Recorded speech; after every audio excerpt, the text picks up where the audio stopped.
you, where sports meets that thing called life. I hope you are having yourselves a tremendous morning this morning. We appreciate you being here on Wake Up Call every Monday through Friday from 9 a.m. to 11 a.m. Eastern Time. YouTube.com, Facebook.com, and MixLR.com, all /Wake Up Call DT, worldwide on Facebook.com /Live Now DT, and on WakeUpCallDT.com's home page. In the Cafe Kubal studios, as I said, filling our cups up right. I love their teas and their chais, and of course, you know their coffees are so fantastic as well. They are local. They are here with us. We fill up the Wake Up Call mug here in the studio the right way, and we hope you'll fill up your cup today by supporting local at Cafe Kubal, 3501 James Street, 324 West Water Street, 401 South Salina Street in Syracuse, on the corner of Route 11 and Taft Road at Sweetheart Corners in their drive-through location in North Syracuse. Thank you to my brother here, Ross. I hope you have a fantastic day as well, my brother. And John saying have a great Thursday. Thank you all for the love. Thank you for the support immediately here on the feed. And of course, I wanted to also mention 343 Fayette Street in Manlius, New York for Cafe Kubal as well. Thank you for your patience this morning. I am so excited for the show that we got going on today. In hour number one, Gene Waldron is going to join me picture in picture. The Syracuse Orange Basketball alum Gene and I are going to get into the nitty-gritty of the world of Syracuse basketball. And we're going to talk about something that is a little bit of a lightning rod. And by a little bit, I mean a lightning rod in the giant sense of a lightning rod. Like maybe one of the lightning rods of sports in the entire world. And that's Jim Boeheim. Whether or not, is he staying, is he going? The obsession with Jim Boeheim's retirement.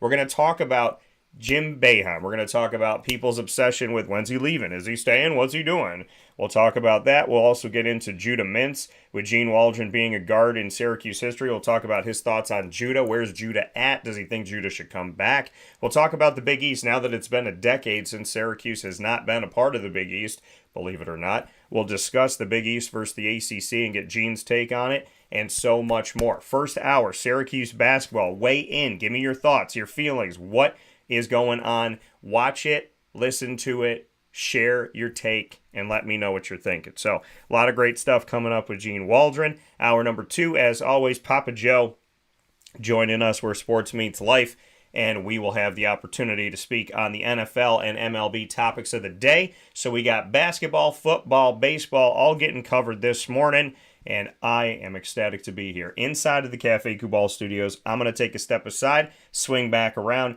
Gene Waldron, picture in picture in hour number one. Buckle up, Buttercup, because we're about to talk about Syracuse basketball, and I want your thoughts. Weigh in. You can go to Facebook.com, MixLR.com, or YouTube.com /WakeUpCallDT for all of them, and you can weigh in. So make sure you do that. Follow us, like us, support us. It's free on any one of these channels, and then weigh in. YouTube.com, Facebook.com, MixLR.com, all /WakeUpCallDT.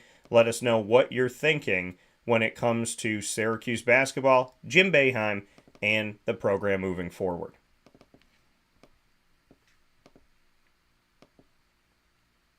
Carvel DeWitt, it's what happy tastes like. Do you know why? Because we make ice cream. Creamy, rich, flavorful ice cream. Not yogurt or iced milk like some of our competitors. Ice cream.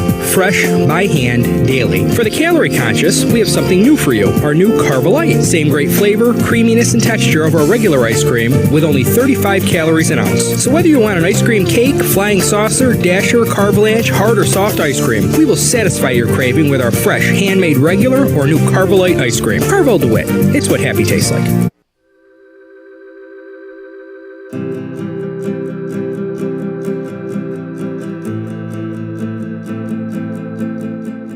Cafe Kubal offers same-day local delivery of our products, offering no delivery charge for Onondaga County.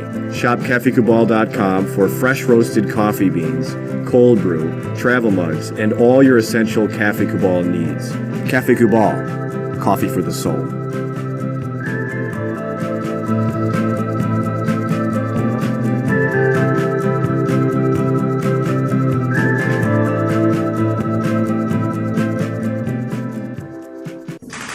The Wildcat Sports Pub in Camillus, New York is located on 3680 Milton Avenue in the Home Depot Plaza. It is your family-friendly sports bar and restaurant. Folks, some sports bars aren't family-friendly. Some family-friendly restaurants are not sports bars. The Wildcat Sports Pub in Camillus, New York is proud to be both.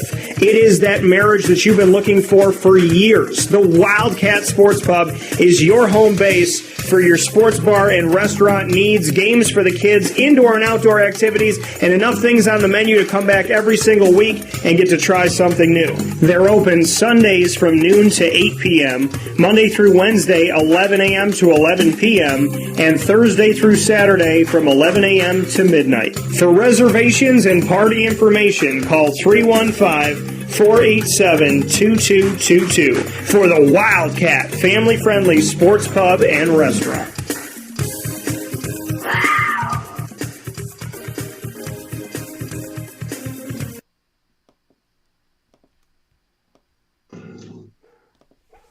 Welcome back here to Wake Up Call with Dan Tortora inside of the Cafe Ball Studios.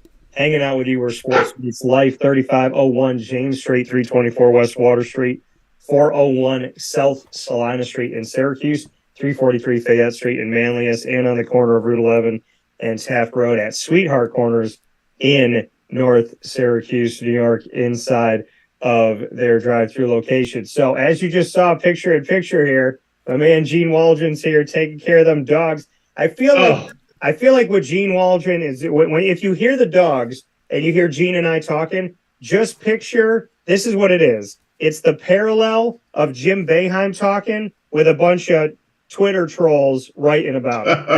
That's the difference. So that's what the chirps are if you hear them chirps. That's just Boeheim chirp stuff. So Gene Waldron here with us, Syracuse Orange and professional basketball alum, hanging out with me picture in picture. My guy, how you doing? I'm doing pretty good. Well, it's I'm doing it one day at a time. I don't know if you know, I lost my mom last month. So it's not been easy, but, I got to stay focused, and you know that. Well, above all things, Gene, and you know this from our friendship, that, whatever you, and I saw a post about your mom, but I thought she was still with us at the time that I saw it. So, my apologies for not saying something sooner, but, I know mom's important. I know family's important to you. So anything that you need, always just a phone call, a laugh. I know your wife cooks well, but I cook okay myself. So, if you need anything, you let me know, because I did not, before you telling me that just now, I did not know. So I'm sorry. I'm very sorry to hear that. And I hope obviously that you're doing okay, but beyond everything we could talk about today, if you need me, you got. Well, she was 88. She lived a good life. She's not suffering anymore. She's in a good place, and I think that's more important than anything. Well, you need anything, you let me know. You got it. Gene Waldron here with us today to speak on Syracuse basketball. Now, Gene, I've talked to Otis Hill recently about this, and over the years I've talked to you and so many about a topic that I really don't think is a lightning rod. I don't think that a lot of people care about it. It's pretty much a quiet topic. It's not a typical thing you hear, but it's the topic of Jim Boeheim, right? It's a pretty small topic. And so I would love to get your thoughts. That's obviously facetious and sarcasm if people don't understand what those things are. But Jim Boeheim is the big topic, and I get asked more in a year, when is Jim Boeheim retiring? When is he done? Who's next? How do you handle this with him having been your coach and the coach to so many over 47 years as a head coach? The notion of Boeheim constantly being the topic of conversation, and typically not in a respectful way. Well, for me, it's all about when he's ready to leave. Yeah. People could say what they want to say, but at the end of the day, he's going to have to answer that question when he's ready to leave. And for me, it's when he's ready. At the end of the day, and I don't know when that time is going to be, but I also feel that whoever has to take over for him is in a hot seat, because what that man has done for Syracuse basketball and the community is going to be hard to duplicate. And I don't know if anybody wants to duplicate that, but you know, that's going to be something hard for the next person that takes over for him. And I don't know who that person is going to be, but you know, it's not going to be an easy task. No, and I mean, how do you respond to it? Because, like I said, I mean, it's the question I get asked more than any other question when it comes to my world of sports and broadcasting, is the Jim Boeheim timetable question.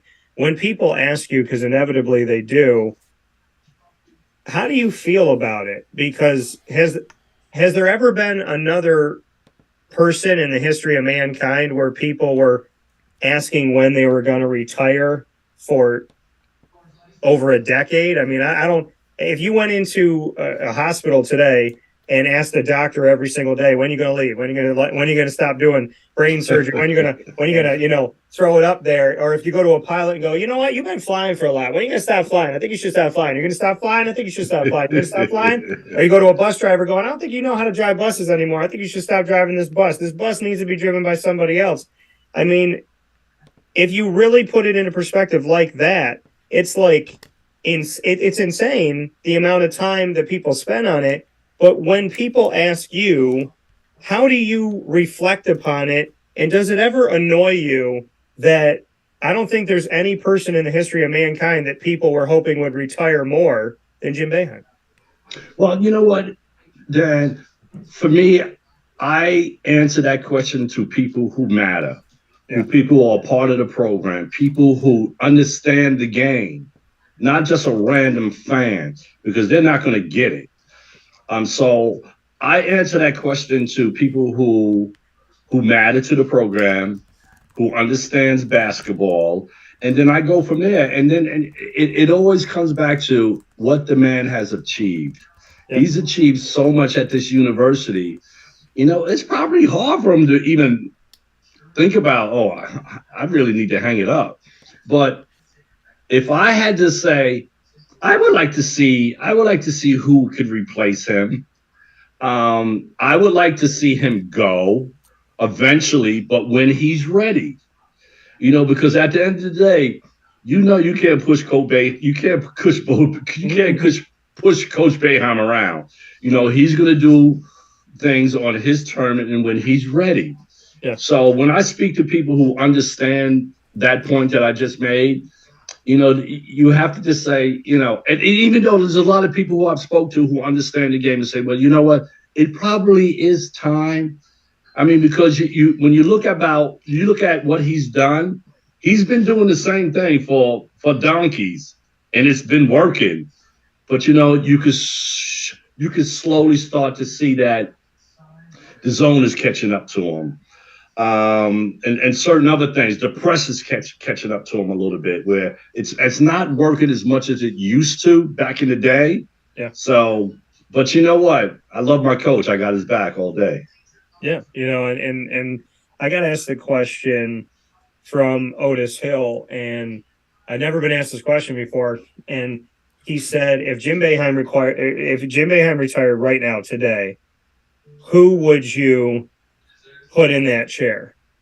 And there's a longer answer to this, but essentially I said, with respect to many, Adrian Autry deserves the job. He recruits better than he gets credit for.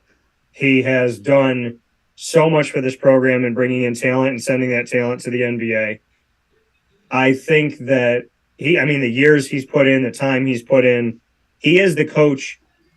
He is the second man, right? He's the right hand. He's the associate head coach. So as he told me, if Boeheim gets sick or gets, suspended or kicked out of a game, I got the clipboard. What are your thoughts? If it was feet to the fire today, do you think Adrian Autry deserves to get that phone call? That is a tough question for me to answer, and I'm not going to go into a lot of great details, but to see him be the head coach of Syracuse University would be like amazing. But I also feel that, you got Jerry. And for me, I would like to see Hop come back. I really, truly would like to see Hop come back. Excuse me. I think it's been a long time since he's been gone. But like you said, Autry's brought in some great players. And I also think that he understands recruiting and how to get players to stay. But it's so tough nowadays with everything that's going on, with everybody leaving, going here, going there. And it's not even about playing basketball right now, it seems to me. It's all about, well, how much money can I get? Yeah. But I would like to see, I think he's qualified. I think Jerry McNamara is qualified. I think Hopkins is qualified. But ultimately, for me, it would have to be a Syracuse guy. Yeah, and I think I agree with you on that, and I think it should be. I think, there's a lot to be said about that connection, and there's a lot to be said about what that could do for the football program, even to have coordinators that are Syracuse alumni, if it's not the head coach. So there's something deep in that. We've talked about that a lot here on the show. Here with Gene Waldron, Syracuse Orange and professional basketball alum, here on Wake Up Call with Dan Tortora, where sports meets life inside of the Cafe Kubal studios. Gene, if you had the opportunity to coach this team yourself, what defense or defenses in today's basketball would you run? And what type of offense would you run? And would you implement a press? I want to see the Gene Waldron 2023 Syracuse team if you were the head coach. If I was the head coach, there would be no pressing. It would be a straight man-to-man help out defense all day. I don't know if a zone would work, because the way that kids can shoot right now, they're shooting from deep range. So for me, it would have to be straight man-to-man, help out defense. And then my offense would actually be a motion with a lot of spacing, where guys can use their skill to get to the basket and shoot their jump shot. Because I don't, plays nowadays, I think now you look at guards, forwards, a lot of these guys can put the ball to the floor and get to the basket and shoot that jump shot. So I think if you had the spacing, you have to let these kids do what they do best, but you have to have the spacing and you have to have that constant movement. Because I think sometimes what you look at Syracuse offense, and you got one player with the ball and he's dribbling and everybody's kind of like standing there. You got to get that constant motion. That's just my opinion. And that's what I would do. And I would not be using the timeouts is like every 4 minutes. So you could get in the flow, and before you know it's another TV timeout. I'm like, come on. Yeah, there's a lot of timeouts in the game in today's world. But, you said something about the fact of, you would have man-to-man help defense. Looking at today's game, the way that it has evolved, and the fact that, there was a time where Dirk Nowitzki was living in a world of his own, right? He was shooting threes as a big man, and people were going, okay, Dirk can do it, and maybe one or two other guys. Now it's a normalcy that a guy who's Jesse Edwards' height at 6'11" isn't taking 1 in 4 years. They're taking 5 in a game. So when you look to man and implementing that and having that, if you had the current roster of guys right now, do you think that they could shift over well into man-to-man? Or how do you view that? Because, I think man-to-man is second nature. It's the first thing you learn when you play. It's the first thing I learned as a little kid is that's your guy. Don't let him get the ball. When? Ever. Exactly. And so, to me, it's not rocket science at all. But with the current personnel that you had right now, if you were coaching this year's team, do you see talent that would be successful in a man-to-man situation? I think they have the athleticism to be able to do that.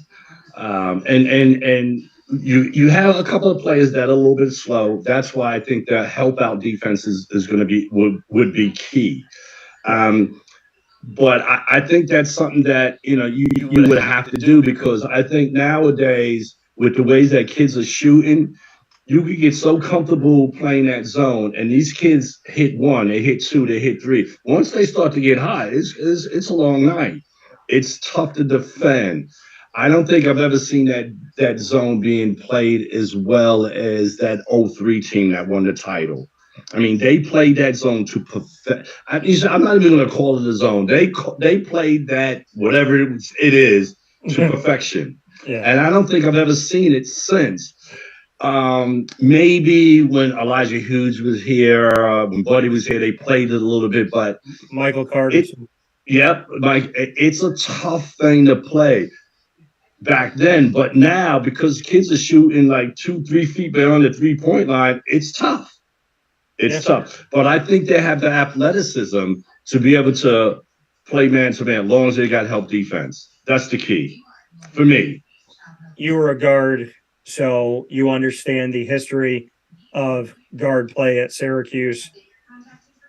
We're going to broad paintbrush this. I want to get a little bit deeper and more specific, but I just want to throw it out to you first and foremost. Judah Mintz. When I say Judah Mintz, what do you think?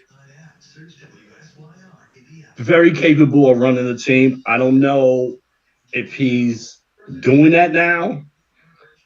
He's got the skill, but to be able to run the team that he has, I don't know if he's doing that the way that it should be done.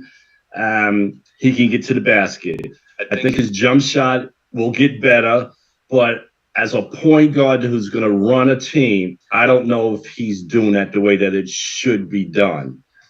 But with that being said, he gets things done, but not as a point guard. And I think if you look around the country, point guards aren't point guards now. Point guards score. Yeah. And I think there's times where he needs to set that offense and let that movement or whatever they're doing, let that materialize before he decides that, oh, I'm just going to go.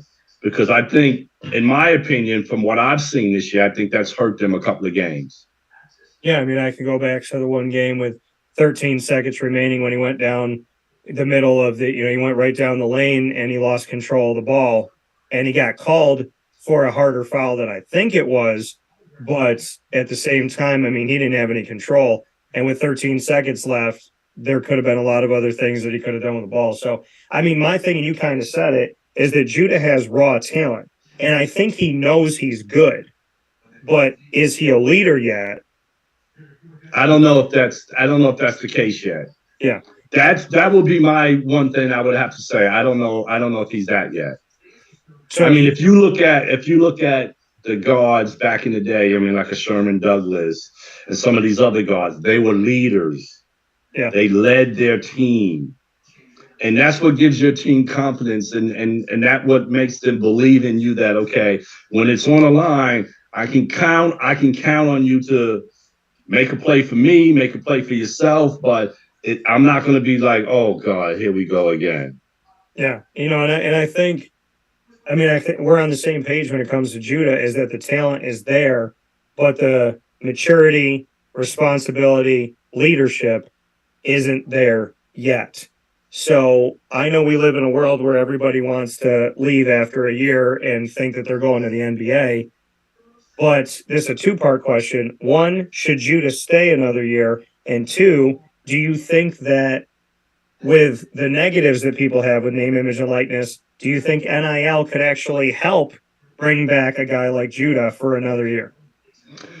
Well, the one thing with the NIL is that these kids are getting paid. So he could just say, well, look, I'm going to Kansas. I'm going to Kentucky. I'm going somewhere else. Yeah. And I could get 150, 200. Yeah. I could get that kind of money. I don't have to stay at Syracuse. Yeah. I don't know if he's ready for the NBA, but he might make that jump. And, and I've always said this when we spoke, when you go to these combines and you work out, you get better as a player. And his jump shot for me would be the only thing that I think he has to work on, because when you get in the NBA, everybody's a point. Everybody wants to handle the ball. I think if he gets his jump shot, if he decides to go and he gets that jump shot down, I think it's sky's the limit for him, because the kid got some crazy skill. Yeah. But I also believe that if he doesn't, I just feel that I don't know if he can stay at Syracuse. I just think that he's going to go where he can get that money. And I think that's what hurts college basketball today, is that these kids just leave, go here, go there. They're going to get money. Yeah. And what about their education? I don't even think to me there is no conversation on education anymore. Exactly. You know, so where does that put these kids at when it all falls through? It's going to be a coulda, woulda, shoulda. I'll tell you right now, Gene. I mean, you know this. Today's America is short-sighted. Very. Yeah. You know, today's America is how can I get ahead today? Well, what about tomorrow? Well, tomorrow doesn't matter. How can I get ahead today? I'll figure out how I could get ahead tomorrow. And, you know, it's crazy to me how people are like, I'm going to make money. How? I'm just going to like open the door and someone's going to go, you look like a nice kid. Here's $1 million. That's not how life works. And I think you and I mean, you know this, I know this. You do it every day. I do it every day. Putting in the work is the only way to get the true reward. You might get a temporary reward, but I will never forget what was said to me young, and that's whatever comes easy goes just as easily. That could be a romantic relationship, that could be a job, that could be, you know, like here's the money. What comes easily goes just as easily. If you don't build a foundation, then that thing is fleeting and it's here today, gone tomorrow. I think that unfortunately in today's America, because everything's at your fingertips, literally and figuratively, people are going to maybe have to fall on their face before they realize you got to put the work in. And you know what, Dan, it's funny that you say that because I'll be the first to say that. I fell on my face before I had to get up and dust myself off and say, well, you know, the way that I was living is not the way that you're supposed to live if you want to be successful. So I raised my hand to that. You have to work for what you want. It don't come easy. And sometimes falling in your face is the best thing that can happen to you so you can see the light. Yeah. You know, and I mean, this team this season, so let's go off of that. You know, Syracuse in many ways has kind of fallen on their face. What do you think that can do for the future of Syracuse basketball? The fact that this team has, in its own way, fallen a bunch of times, and I'll be the first to say that, and I'm not going to take credit away from where credit's due. I'm going to tell you what I feel in the moment. I was at that game. You were at that game. Syracuse Duke, 22-point loss. I didn't see a great Duke team. I didn't see a great three-point shooting Duke team. I didn't see a great inside presence Duke team. I didn't see a 1 to 2 guys dominant Duke team. I didn't see around the basket, kill you no matter who you are type of Duke team. I saw Syracuse play a very, very, very soft and subpar game, and Duke took advantage of it. I don't think that game was Duke being dominant. I thought that game was Syracuse being undisciplined, sloppy, confusing, didn't play together, didn't box out, didn't put their hands up on defense. I think everything that happened in the Duke game was correctable for Syracuse. Well, you know, if you're going to give me 5 open jump shots, I'm going to make at least 3 of them. Yeah. And those guys got hot. I mean, they got to their spots. When they caught the ball, they shot the ball. And then, you know, once that started to happen, you could see the game starting to get away from. But I did not see any urgency. And I'll be the first to tell you, I left with 7 minutes to go. I couldn't watch it anymore. I mean, I love my school, but the urgency for me just wasn't there. I mean, it came in very, very, very, very little spurts. But when you're going up against a team like Duke or any team for that matter, you have to bring it. You have to have that urgency, especially when you're such a young team at Syracuse. You have to bring that urgency, and I don't think they did that. No, and you know, I want to ask you this because I just so happen to be in passing with this, and I don't think my ears, I was standing right there. I don't think my ears lied to me, but I was stunned at what I heard. I've broadcasted and worked in this world for over 19 years.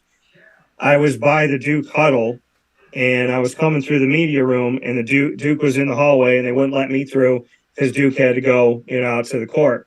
And, you know, 1, 2, 3 team, 1, 2, 3 Duke, 1, 2, 3 whatever. I heard 1, 2, 3 F them, but the whole word. And I just and hearing that, I was like, okay. I mean, Duke is known by many to be one of the most, you know, hated teams in the country or whatever. And I think hate's too strong of a word. People can dislike it, but have you ever been in an experience of a team like that where it was that type of break? I mean, normally it's 1, 2, 3 together, 1, 2, 3, whatever. But to hear 1, 2, 3 F them, I mean, how have you ever witnessed that of a team that you played against? Well, I think, I mean, if you go back to the 80s, there was always that love lost between us and Georgetown. Yeah. Maybe like before the games, I mean, there was always that experience of, let's go get them, let's kick their backside and all that. But I mean, at the end of the day, when the game was over, there was nothing but love. But before the game, there was there was some animosity, a lot of animosity with us in Georgetown. But at the end of the day, when it was all over, it was nothing but love. You and I have talked about this before, and I spoke with Patrick Ewing after Pearl had passed away. I mean, there is that, and I remember meeting John Thompson Jr. and thinking to myself, he was so nice to me. Like it was such a great, and I was like, "You're so nice," but I was told that this can't happen. You can't be a nice guy, and so I mean, I look at, like you said in the beginning of the game, we want to get after each other. The games are these hard fought matches, but at the end, it's all love. I mean, I think Syracuse fans, they don't really know that world, right? That y'all would break bread. That there was the reality that you might go to dinner, maybe not then, but years later, and meet up with each other and get to interact with one another. Bring me into the behind the scenes of Syracuse Georgetown when you say it was love after, and those interactions that people didn't see, because people see the 30 for 30, they see the Big East days, they see that punch down drag out. If you elbow my guy, I'm punching you in the face because this is jail yard justice. But they also, I mean, they didn't see the fact that maybe y'all went and got a steak, or just kind of talked about something going on with family, or in some cases in recent history, you see Syracuse and Georgetown players go to a funeral to pay their respects side by side, which is a story that I don't think is told enough. Well, you know what? I think for me, it was many, many years after playing against Syracuse. Me and Gene Smith sitting at side by side at Madison Square Garden, speaking with Patrick Ewing having a picture with my son in Chicago. And he's remembering me when I played and we played against each other. Michael Graham being friends with me on Facebook, talking with Andre Hawkins. And you know what that history was like for years. It's just, I mean, it took some time. It took a lot of time to develop. It ain't just happened right out of school, because it was always. But I think over the years, I think the players just realized, it was just a game. We're at the 10-year mark of Syracuse in the ACC. Thoughts on the last decade of being in a different conference? Don't like it, never will. Plain and simple. The Big East was, you can't get anything better than what the Big East was. Villanova, Pitt, Syracuse, St. John's, Seton Hall, Boston College. You go back and look at that, the Big East. Yeah. ACC can't compare to that. It can't compare to the rivals, the atmospheres, it can't compare. In my opinion, it just can't compare. And so I can remember going down to North Carolina for the ACC tournament. I'm sitting there, I'm going, I need to drive. I need to get on the plane and go back home. Where's the atmosphere? But then again, it's North Carolina, so they're going to have their, atmosphere. Whereas the Big East, you got Philly, New York City, Boston. That's a close radius. Everybody's going to come for those games, and the atmosphere was always great. We look at you look at what the Big East is now. Still has UConn, still has Georgetown, Villanova, Seton Hall, Providence. Those St. John's, those teams are still within it, even though there's been, a change to it. Do you catch yourself okay, so put it to you like this to paint the picture. So I hadn't been to the Big East tournament since Syracuse played the last one. And so I saw Syracuse's last time in the Garden for the Big East tournament, beating Georgetown. by Musakita hitting free throws that people forget. Without those, they don't move forward. Mm-hmm. So I go back to that, and then fast forward 9 years later. Last year, at the time, I had COVID, and I had an upper respiratory sinus infection, and I had COVID. And I was like, man, I had the ACC tournament at the Barclays in Brooklyn. I had the Big East tournament at the Garden. And I said to myself, I remember talking about that. I was like, I have to go. I have to go. And I tested. I was positive. And then like a few days before I had to go on a Friday, because I was supposed to leave on Monday, I tested negative. And I was like, I can't miss this. Went down, hadn't been to the Big East MSG in 9 years. COVID's gone. I get there. I go to the ACC games, and I respect the ACC, and I love the ACC. I love the way they treat me. And I also love the Big East, and I love everything about that, and I'm a Big East kid. So I go to the ACC game at the Barclays. I go to see those games. I hop on the subway. I go down to the Garden. I walk into the Garden. I go to my seat courtside at the Garden. I get my stuff down, get in my chair. I'm looking down, and I just paused, and I looked up, and I saw that wooden masterpiece of a what is that? Nobody has that in the Garden. I looked at the ceiling, and everything inside of me said, 9 years later, everything inside of me said, I don't care what anybody says. This hits different. It is. It's so different. And even though Syracuse wasn't there, and even though Pitt wasn't there, and even though Notre Dame wasn't there, they were down the road. I'll tell you flat out, that tournament felt like I was being pulled back in time. It was more physical than the ACC games. They were letting the guys play. And then they put up the board and they show the screen of Big East history. And right on there, Jim Boeheim, Syracuse. And I'm thinking in my head, like, seeing that and then watching the game and watching how the officials actually let them be physical. I'm watching the Big East Conference still be brutal in a way. I'm watching Syracuse up on the board. I'm in the Garden, and I'm saying to myself, this isn't right. It doesn't feel right. I feel like I've jokingly said this, but I'm also serious. I said, if Syracuse loses in the ACC tournament, can they come down the road and play in the Big East tournament? Because it doesn't feel right. You know what I mean? That would have been nice. It just doesn't. It doesn't feel right to me, because the Big East to me is New York, and Syracuse is New York, and Syracuse recruiting people like yourself, New York. So to not have that, and then to really bring that pain of like, who's playing at Seton Hall? Kadari Richmond. So I'm at the Garden with Kadari, who, Syracuse lost. So, I mean, I know I don't have to sell it to you, Gene, but I sat in that chair and I said to myself, it was the difference between me going to a tournament and saying, wow, this is fun, and going to a tournament saying, I want to sleep in a hammock and wake up in the morning and still be in Madison Square Garden. And it's such a magical place. And when you think of the Big East, like I said earlier, you think of the tri-state areas, where all the kids, it's just, when Syracuse decided to go ACC, it was painful, very painful, but at the end of the day, MONEY. Yeah. So going off of that, with the changes that have happened, we talked about NIL, transfer portal as well.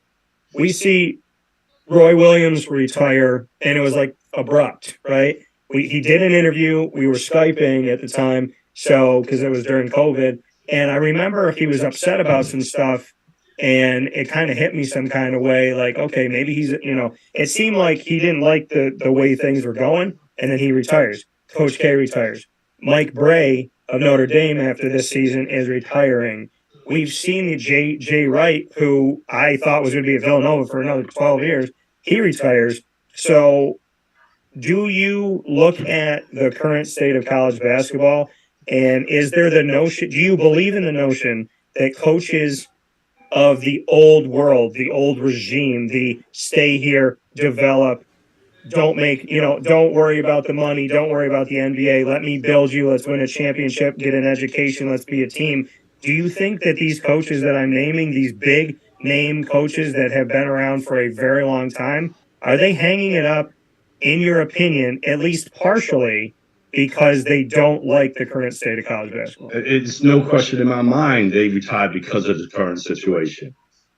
I mean, you can't keep a kid. A kid can go to any school that he wants and play the next year. A kid can go to any school and say, "Oh, I'm leaving here. I'm going to get paid here. I'm going to get paid there." I mean, these old school coaches, they coach. They care about kids. They want to develop. And I think because of this NIL, the kids lose the respect for the coaches. That feel like, well, shit, you can say whatever you want. I could just go here. I could go here, and I could do this. I could do that. And I think some of these coaches came to the realization that they don't have to put up with that. I'm just going to retire because I did my job. They did their jobs before this NIL came in. They did their job. Yeah. And I think for me, it has hurt the game so badly that half of these kids, in my opinion, these kids are like, I mean, you look at every year, I'm going here. I'm going to leave. I'm going here. I'm going here. I'm going here. It's like, can't nobody sit still. What do you want these coaches to do? I got another new kid coming in, but I also had this other kid that was a freshman that was really good. He's supposed to play as a sophomore, but oh no, I got this other kid that's coming from another school. Oh, now you got to sit. What about those parents who like you made those promises to? Yeah. And now all of a sudden, oh, you ain't playing because this other kid is transferring in and he can play right away. You know, what happened to the days where you fight for your minutes? Yeah. You don't have to leave. Fight for your minutes. You know, that's just me. I'm like, I would never have left Syracuse. I don't care who was coming. I'm going to fight for my. When they said Pearl was coming, I was like, okay, we're going to get after it. Mind you, I had to go to the second guard because he took over the point. But still, you know, I ain't leave. Right. No, and that plays into what I said before, personal responsibility. You know, people don't have to have responsibility anymore because they don't have to try anything. They don't have to work toward it. They think it's going to be handed to them. In a world where you can bounce around in free agency and you can make money without proving yourself, if you can make money without doing anything, you know, you got a $17 million contract, you didn't even get to college, whatever yet, college basketball, college football, you got money coming in with no proof. And if there's competition, you can run away from it. That's creating a society of people that think that money is easy, fame is waking up in the morning and walking outside, and when adversity strikes, you just run from it. That's what we've created. And I'm not saying that players shouldn't get theirs. I'm saying without parameters, NIL and the transfer portal are taking a society of people who don't have responsibility, think that life comes easy and has everything at their fingertips, and are not willing to work in a team and very self-centered and self-centric. It's taking a society that's already in a bad state and it's turning that society up to 10. It's like having a society that's lit a match and then lighting the whole damn thing on fire. Well, I think that's where the NCAA went wrong. They didn't put a lot of parameters around this NIL, and I think that's what hurts college basketball. I mean, because some of these kids are looking behind. I mean, looking behind their back, like, who's coming next? Who's coming next? What about me? What about me? I mean, that's awful for an 18, 19, 17, 18, 19-year-old. I mean, to be thinking about, am I going to be, I mean, and plus you got to concentrate on school and trying to play. I mean, it's insane. It's actually absolutely insane. And if you ain't getting the proper guidance, when you get this money, what do you think is going to happen to that money? Yeah. You're going to have 100 friends now. Yeah. You might have had one, but when you got that money, you're going to have 100. Yeah, to me, you know, that's the thing. I think 100 is being tame. Right. Might have a couple of thousand friends. So let's bring this conversation full circle. Syracuse, you know, in my opinion, one of the best we've had here, Gene Waldron, Syracuse Orange and pro basketball alum, more than anything else. somebody who I consider a friend and more than a friend, and I'm not going to say it in the normal way. I'm going to say it Gene way. So, you say brother. No. Gene's, when I call Gene goes, my brother. So, at Long Island. That's what I like. He's got those, that New York street, my brother. So, it's an honor and a privilege. So let me ask you this. If these coaches are retiring and you agree with my notion that they're retiring because it's changing, why is Jim Boeheim still here? Say that again. My dogs are barking. I couldn't hear it. No, you're good. I said, if the notion we both believe is true, that these coaches that have been here forever are saying, you know what, I'm not going to coach this new, ridiculous kind of, everything free-for-all tornado of college athletics, why do you think Jim Boeheim, if Coach K, Roy Williams, Jay Wright, Mike Bray, and so on, if they're all getting out, and in football it's happening too. I spoke with Randy Edsel about it. He goes, I saw it coming, and somebody else can deal with that. So my question to you is, if the guys that, kind of make you think of Jim Boeheim and are similar to Boeheim, if they're leaving, then why do you think Bay is staying? Because you and I both, you know him well, and I would like to think I know a thing or two about Boeheim after 11 years. I would think that he would be also frustrated with the current state of things. Well, that's a good question. I'm sure he is frustrated, but I also think he enjoys the coaching. Yeah, I do believe that he enjoys the coaching. The notoriety, I think he's way past all that now. The recognition, I think he's already past that now. I mean, he's already, in my opinion, one of the top 5 coaches of all times. I don't care what anybody says. When you think about what he's done at one school, I will debate anybody on that all day. And I think he enjoys the coaching, and he still kind of gets the kids to come to play. And I think probably that has to do with some of his assistants that are really good recruiters. But, it is getting close, it's getting close. And, as much as it pains me to say it, because let me tell you something, the day that he decides that he's had enough, I'm going to be heartbroken. Yeah. Don't lie about it, because I love that dude. Well, the reality of it all is, I don't know what most of the media that tries to get, they try to get famous off of his fame. So I don't know what they're going to do when he's gone, because they want him to go. Yeah. It's like they want him to go, but then when you get what you want, it's going to affect your career. And so, I don't know. And the fans, you said it, I said it. The moment a new person steps into that role, that person in their first 8 or 9, look at what happened to Hop. Hop came in for 9 games to fill in for Bay. And they were ready to kill him. Yeah, and they were, and it was like, if I was Hop and looking around and hearing what the fans had to say and getting booed in the dome, why wouldn't I go to another school and get as far away? You know what I mean? It's like, go away from Syracuse, go coach somewhere else, go be at Washington. To me, I think fans need to understand something. You might hate him or say you hate him, but you're going to miss him. And the reason why you don't like him is because he's not winning as much now, but he was winning then. See, this is the juxtaposition I find hilarious and the irony. Jim Boeheim created the high standards of Syracuse basketball, which are the same standards they're yelling at him about that he's not getting to right now. Right. So the fans good point, Dan. So the good fans point. that Very good point. Thank you. The fans that hate Jim Boeheim hate him because he's not living up to the standards that are above normal that he built here, the 25 wins a season, Sweet 16 or bust. So you hate the man that set the standard at Syracuse. So, to me, it's like you are literally biting the hand. He didn't give me that food for the last 4 years, but he's won at least 20 games for 41 of 47 seasons. Yeah, I totally agree. When everybody's living here and you're living here, and then you know what it tastes like to be up here, you start thinking here's the bottom, right? So now you're saying I got to get above here. Jim has created a world where Syracuse has to make the Sweet 16. I would ask anybody else, what other coaches right now do you think are consistent right now? Roy Williams is not there. Coach K's not there. So who do you think consistently can take a team to the Sweet 16, to the Elite Eight? Is it Mark Few and Gonzaga? Is it John Calipari? Not now.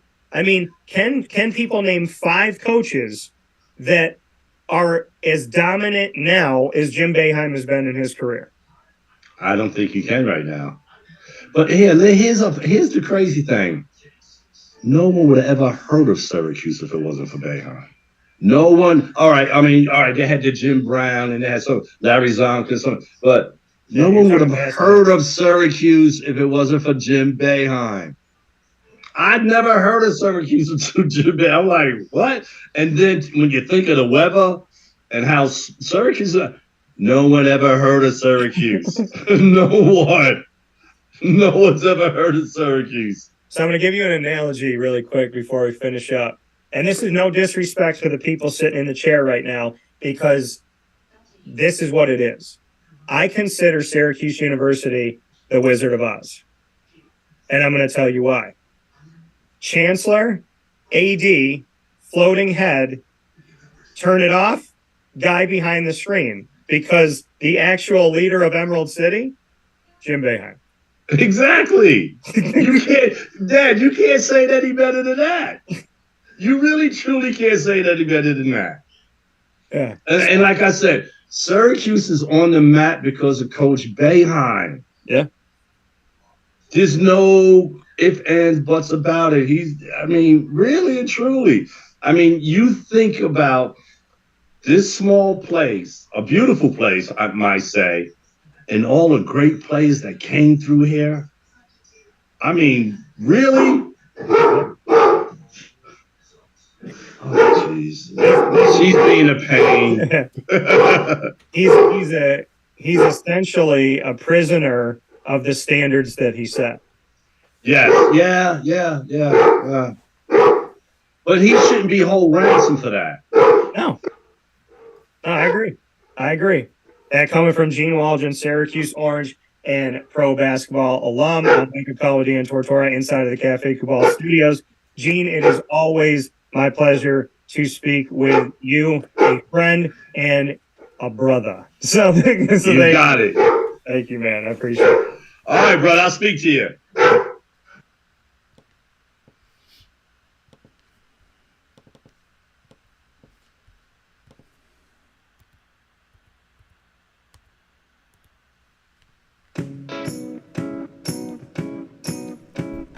In these unique times, there are those in our community that give us a sense of normalcy and positivity. Pizza Man on 50 Oswego Street in Baldwinsville has been here for you for over 35 years and is here now. Call 315-638-1234 or order online at pizzamanbville.com to bring those familiar tastes into your home. And remember to come see our monthly on-site broadcasts centered around the community and our Baldwinsville Bees. Pizza Man in Baldwinsville. Any way you slice it, they are always here for you.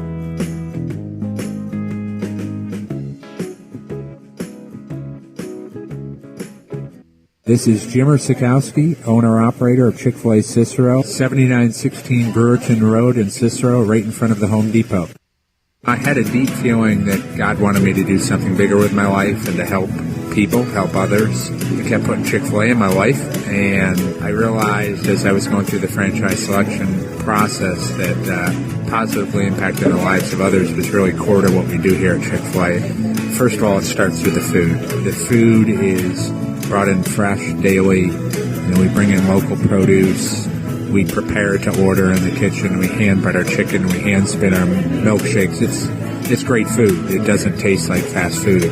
I think the second thing is the way people feel when they come in a Chick-fil-A restaurant. It's different. We try to treat people with intentional kindness here, which is very different and deeper than good customer service. And so I think it feels remarkable for most people to come in a Chick-fil-A restaurant. And then lastly, the impact that we try to have in the community is very different. It's a big part of the expectation of every operator of a Chick-fil-A restaurant is that they're active actively engaged in their community, they're a leader in the community, and they're making a difference. When they realize that what we're striving to do is to shine a little light in their life, that's a very, very different experience than you will have at any other quick service restaurant. And it's that remarkable experience that I think people will emotionally connect with. I'm George Townsend of Honda City with some good advice when buying a new car. The true cost of owning a new car is determined by the appraised value when you trade it. No vehicle appraises higher than a Honda. Next, look for low APRs and deep discounts. You also want low maintenance costs and great fuel economy. That's why my advice to you is to buy a new Honda. Looking pre-owned, visit our Honda Certified Used Car Center. Honda City, 7140 Henry Clay Boulevard, Liverpool, or HondaCity-CNY.com. It would be a pity if you don't shop at Honda City. Our corporate purpose at Chick-fil-A is to glorify God by being faithful stewards of all that's entrusted to us and to positively influence all those who come in contact with Chick-fil-A. And what became increasingly clear from our success in Cicero is that people love Chick-fil-A. And also I think we recognized that, we had a great opportunity to grow the brand and grow our platform. I felt incredibly grateful when I was selected to be a Chick-fil-A operator. I think what it's meant for me, what I've come to realize on a very deep level is that this is a calling for me. It's not a career. It's not a job. The Lord called me to be a Chick-fil-A operator and to use these restaurants to glorify Him and to positively influence other people. I'm blessed. I'm very blessed. Head to Chick-fil-A Clay on 3974 State Route 31 in Liverpool, New York.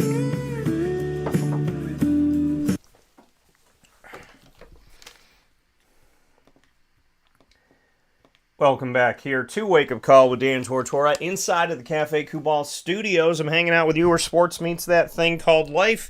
You know that Wake Up Call is here with you every Monday through Friday from 9 a.m. to 11 a.m. Eastern Time, and I cannot get enough of being able to do what I love. I am very grateful and thankful to God every single day to wake up in the morning and get to do everything that I love. So big ups and a big thanks to God, and I hope you're having yourselves a great day. I hope you're chasing your dreams and doing what you love. If you're not, well, you're wasting time. So don't do that whole, I'm going to do it tomorrow. I'll get after it tomorrow, maybe someday, because someday never comes. You got to go get that day. Someday is not a real day. So make sure you go out and get after it and go after what you want. We did have a message coming in here from Greg. I want to read it here. Sadly, not everyone can continue to perform at that elite level as a career. Absolutely elite and legendary. The last 3+ years, drastic decline. Speaking on Boeheim. That can't be denied. Sometimes you got to stop the bus, hand the keys over before everyone on the trip is affected. Well, and listen, here's the thing. Like I said, there's people that rip on Jim Boeheim, but they need Jim Boeheim to sell their to sell their subscriptions and get people to click on their website and read their articles. At the end of the day, they need Boeheim as much as they pretend to hate him. They need him. And so, I'm not for that stuff. I'm not for the smut. I'm not for the negativity. I'm not for the personal attacks. I'm not for people wishing that somebody will, end their career and this, that, and whatever. Like I said, how would you be today?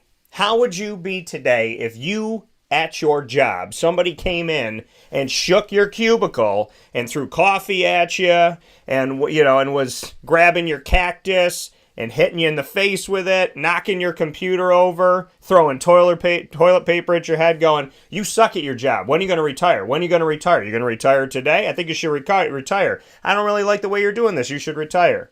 People don't deal with that on a daily basis. Almost nobody deals with that, ever.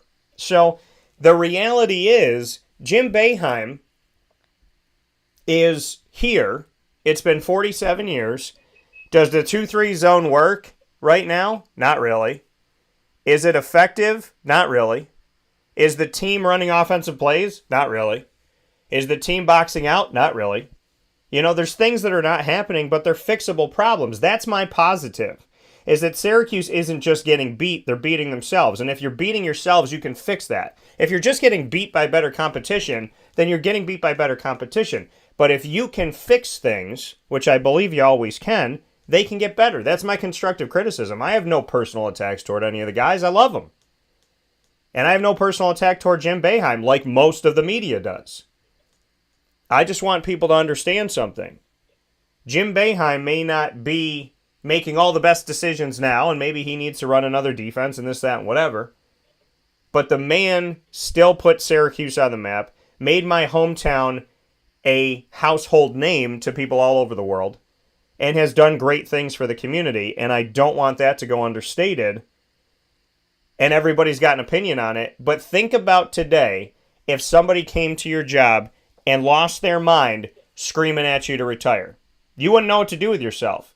So the next time you act like an idiot, remember what it's like to have that done to you. Because a lot of people don't think about the golden rule, which is do unto others as you would have done unto yourself. With that being said, Papa Joe is here in hour number 2 with us. We're going to talk about the NFL and MLB topics of the day. We're also going to get into Jim Boeheim a little bit to carry hour 1 into hour 2 as well. So with that being said, let's bring in PJ. Papa Joe, how we doing? Good morning, Daniel. It's so beautiful down here. 82 degrees, Daniel. Isn't that beautiful? Yeah, 82 degrees, and up here I think it's negative 47. So you probably 8 feet of snow for crying out loud. I know that I was talking to my bros last night, and the storm was coming from Minnesota going through Milwaukee. Yeah. And I said, I better look at this. And I looked at it, and I said, it's going right over Syracuse, too. So that's exactly what happened. Yeah, I was supposed to go to a game last night, and on 81 it got ugly. I call it Star Wars, when your high beams go on and the snow is shooting at you like stars, and you feel like you're traveling through space and that you can't really see. So I turned around. It wasn't fun. I did get some tacos on the way home, and I'll tell you that much. I did get some tacos. I said, you know what? This snow isn't going to stop me from going to Exo Taco and getting some carne asada taco, some chicken taco, a lobster taco. So I ate really well last night despite the snowstorm. So I will say that much. PJ is here with us today. Papa Joe, as you heard me talking about here in the studio, Cafe Kubal Studios, everybody's got an opinion on Jim Boeheim. And you have, you've been around the entire time that this man has been a head coach. What are your thoughts on Jim Boeheim, 47 years as a head coach? And what's your take on him? And then kind of a second piece to that, what do you think about the fact that people literally lose their mind wishing and hoping and praying that this guy will retire? Well, just about everyone feels that way if some coaches there 30 or 35 years. Even Gene Smith at North Carolina. Look at Jim Boeheim is a Hall of Fame coach, period. Now, are some of his rules and schemes outdated? Certainly. The 2-3 zone, who the hell uses the 2-3 zone anymore? These guys shoot from 40 feet and swish it. I mean, if the 2-3 zone was meant to have guys shoot the outside and miss. Well, Jim ain't doing it. But the fact remains that he's been a winner. He's graduated a lot of his kids. I think he should be complimented on everything he's done. I think the school should name the arena after him. They just need to do everything to make the guy comfortable. If he wants to retire at the end of this year, so be it. If he doesn't, leave the friggin' man alone and let him coach. He proved he's a winner. Now, last night's game, I assume wasn't very good. I don't know who you lost to, but I can't remember. It wasn't close. Who was it? It was Clemson. Clemson, right, yeah.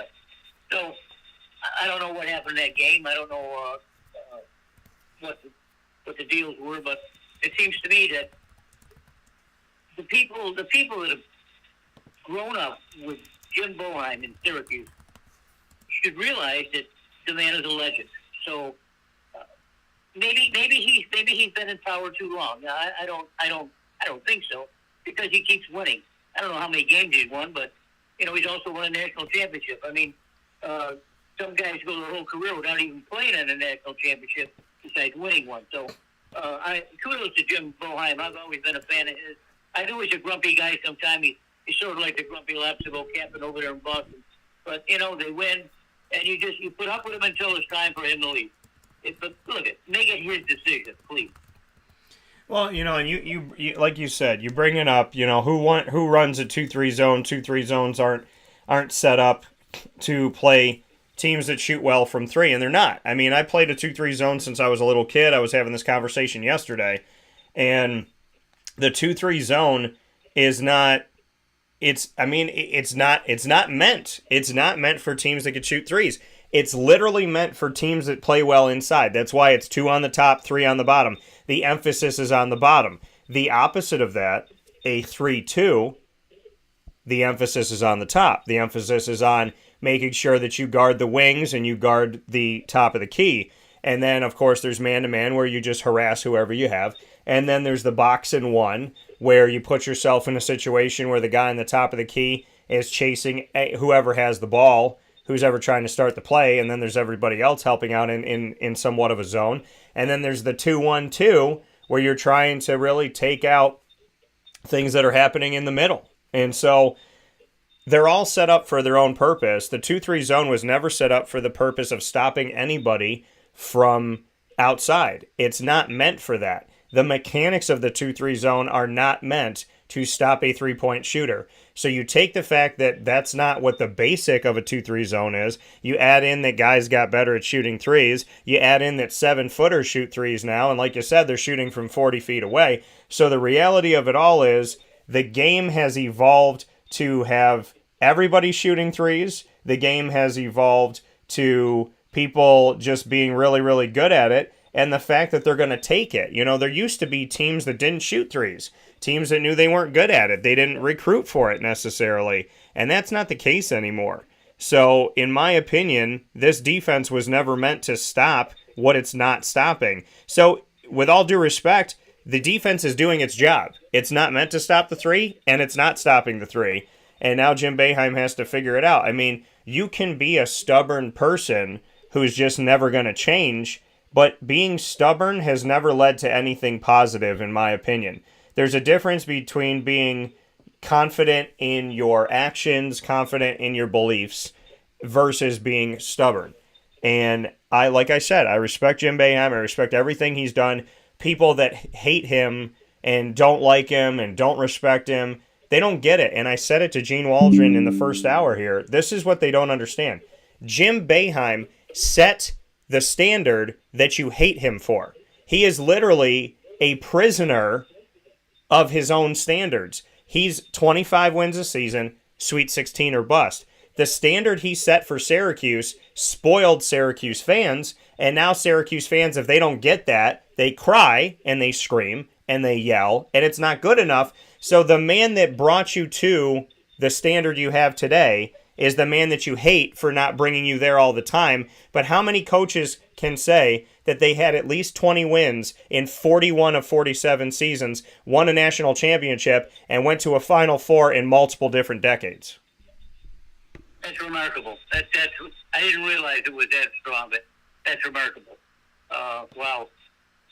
Well, look, if Boeheim were to step down, will anyone be promoted from within, or they look outside the box? Well, and that's the question that I was asked, is what, who do you think should take over?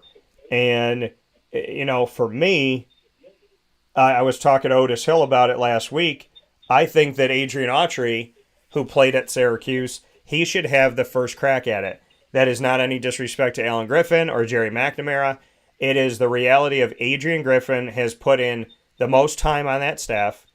Adrian Autry's put in the most time on that staff. Adrian Autry has recruited a bunch of guys that have been phenomenal athletes for Syracuse that have gone on to play in the NBA.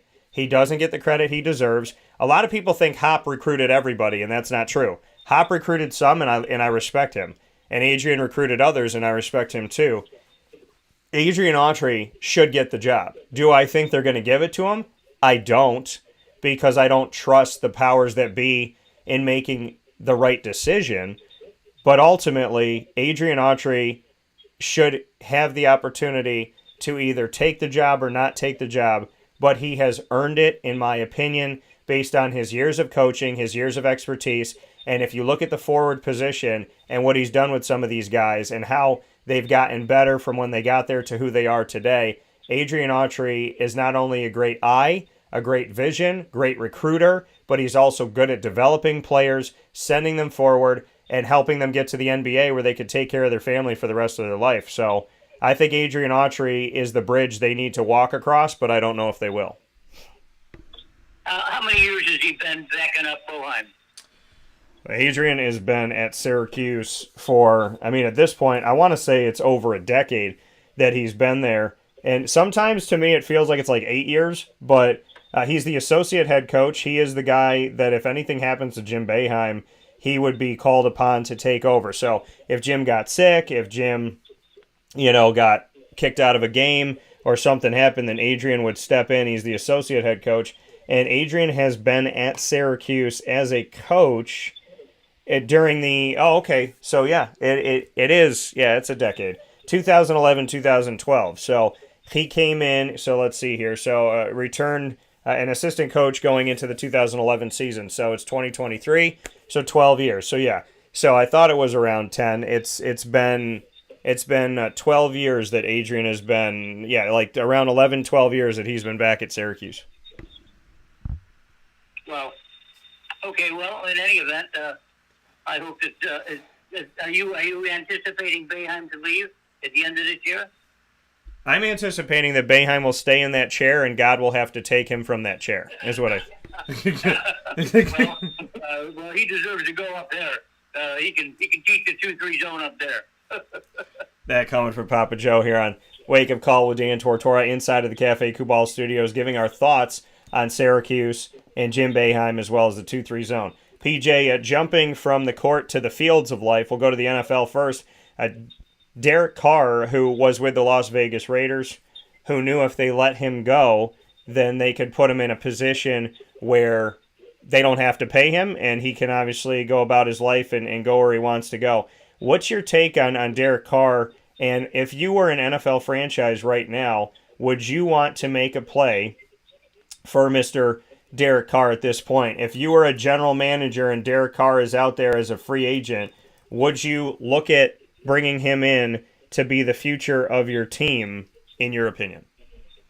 I think that's very possible. That's doable. And the reason I say that is because excuse me, he had a hell of a career with a poor team.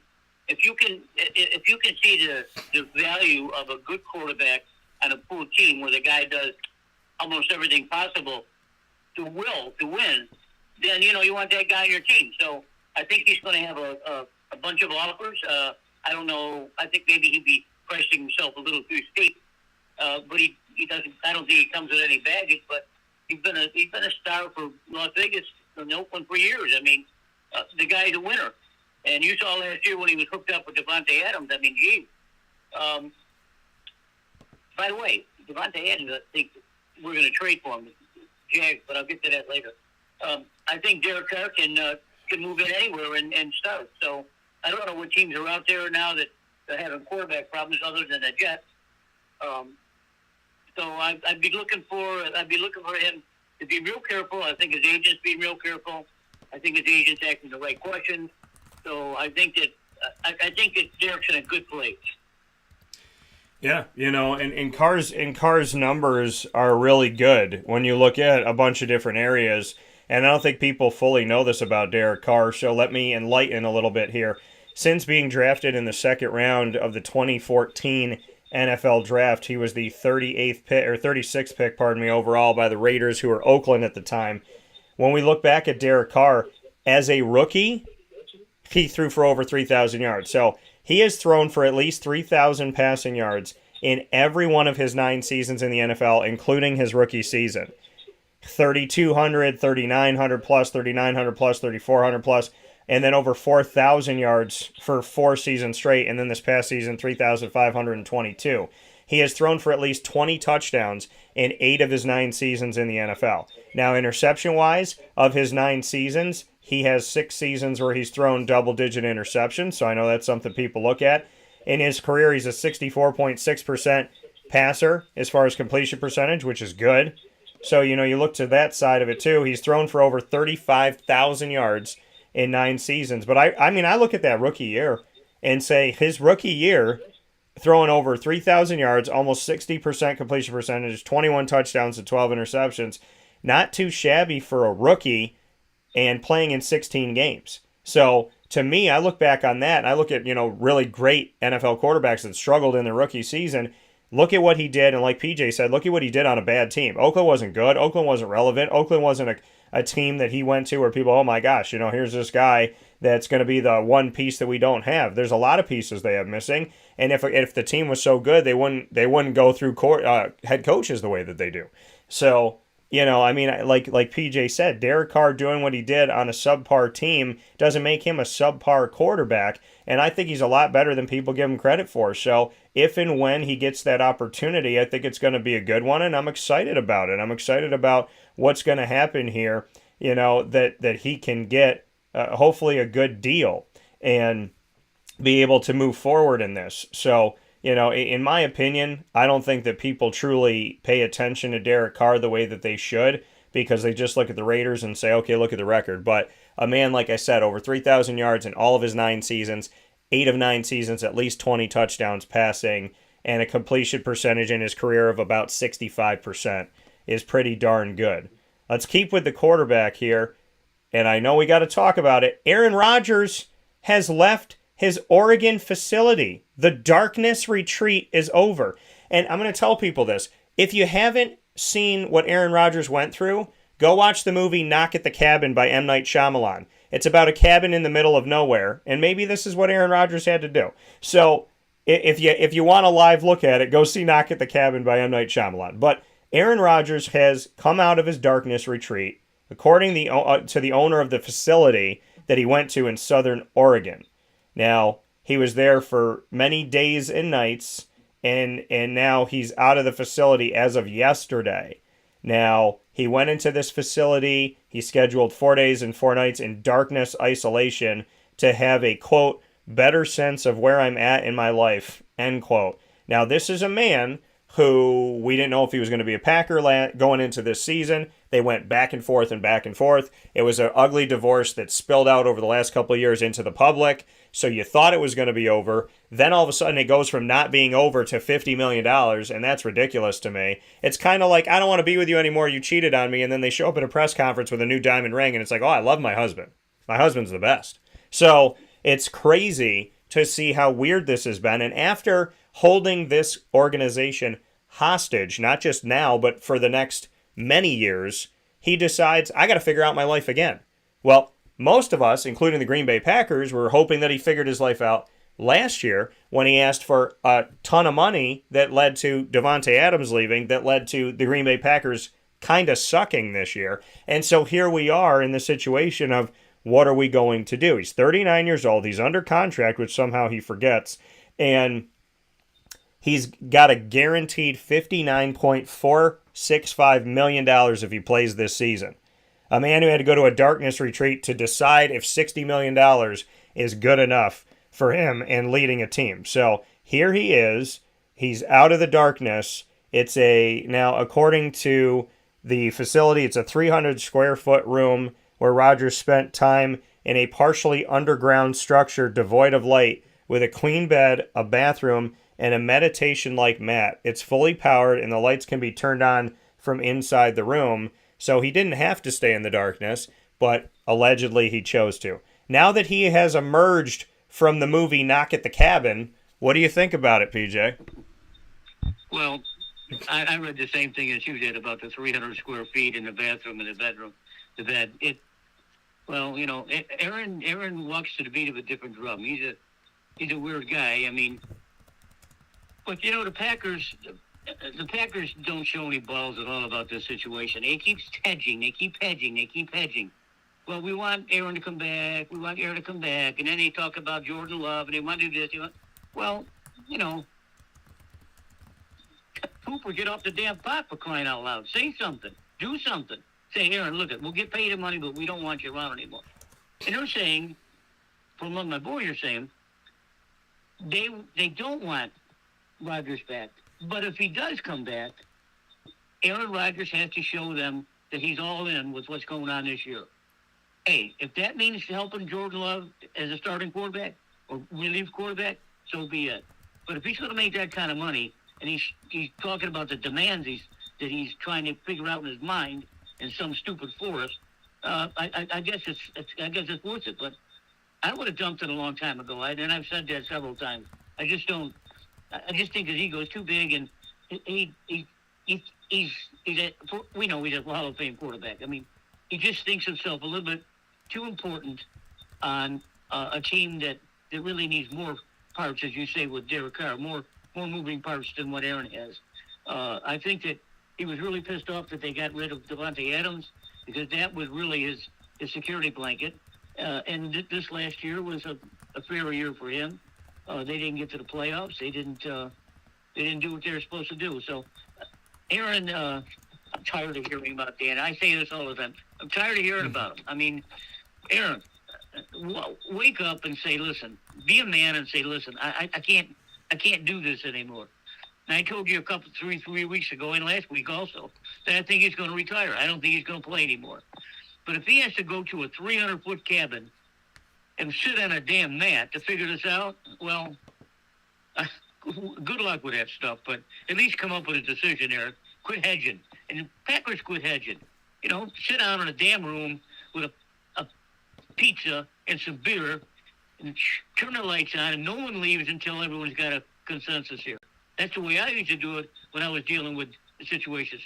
Everyone out, we'll bring sandwiches and Coke and stuff like that, and we don't leave this room until we have an agreement. And I think that's what needs to be done here.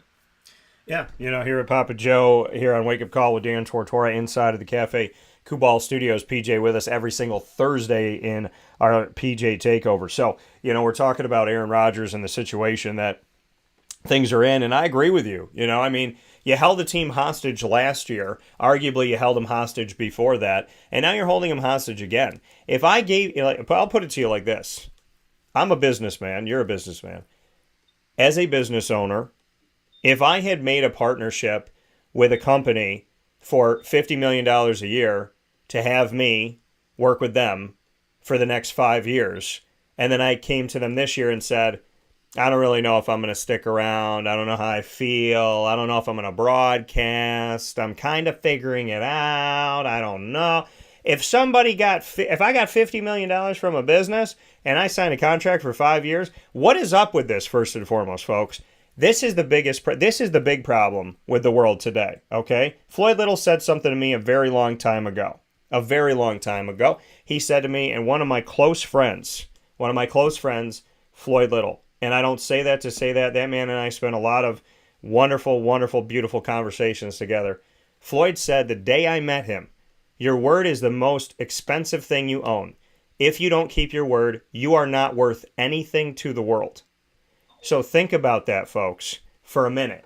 People used to look you in the eye, shake hands with you, and that was the deal.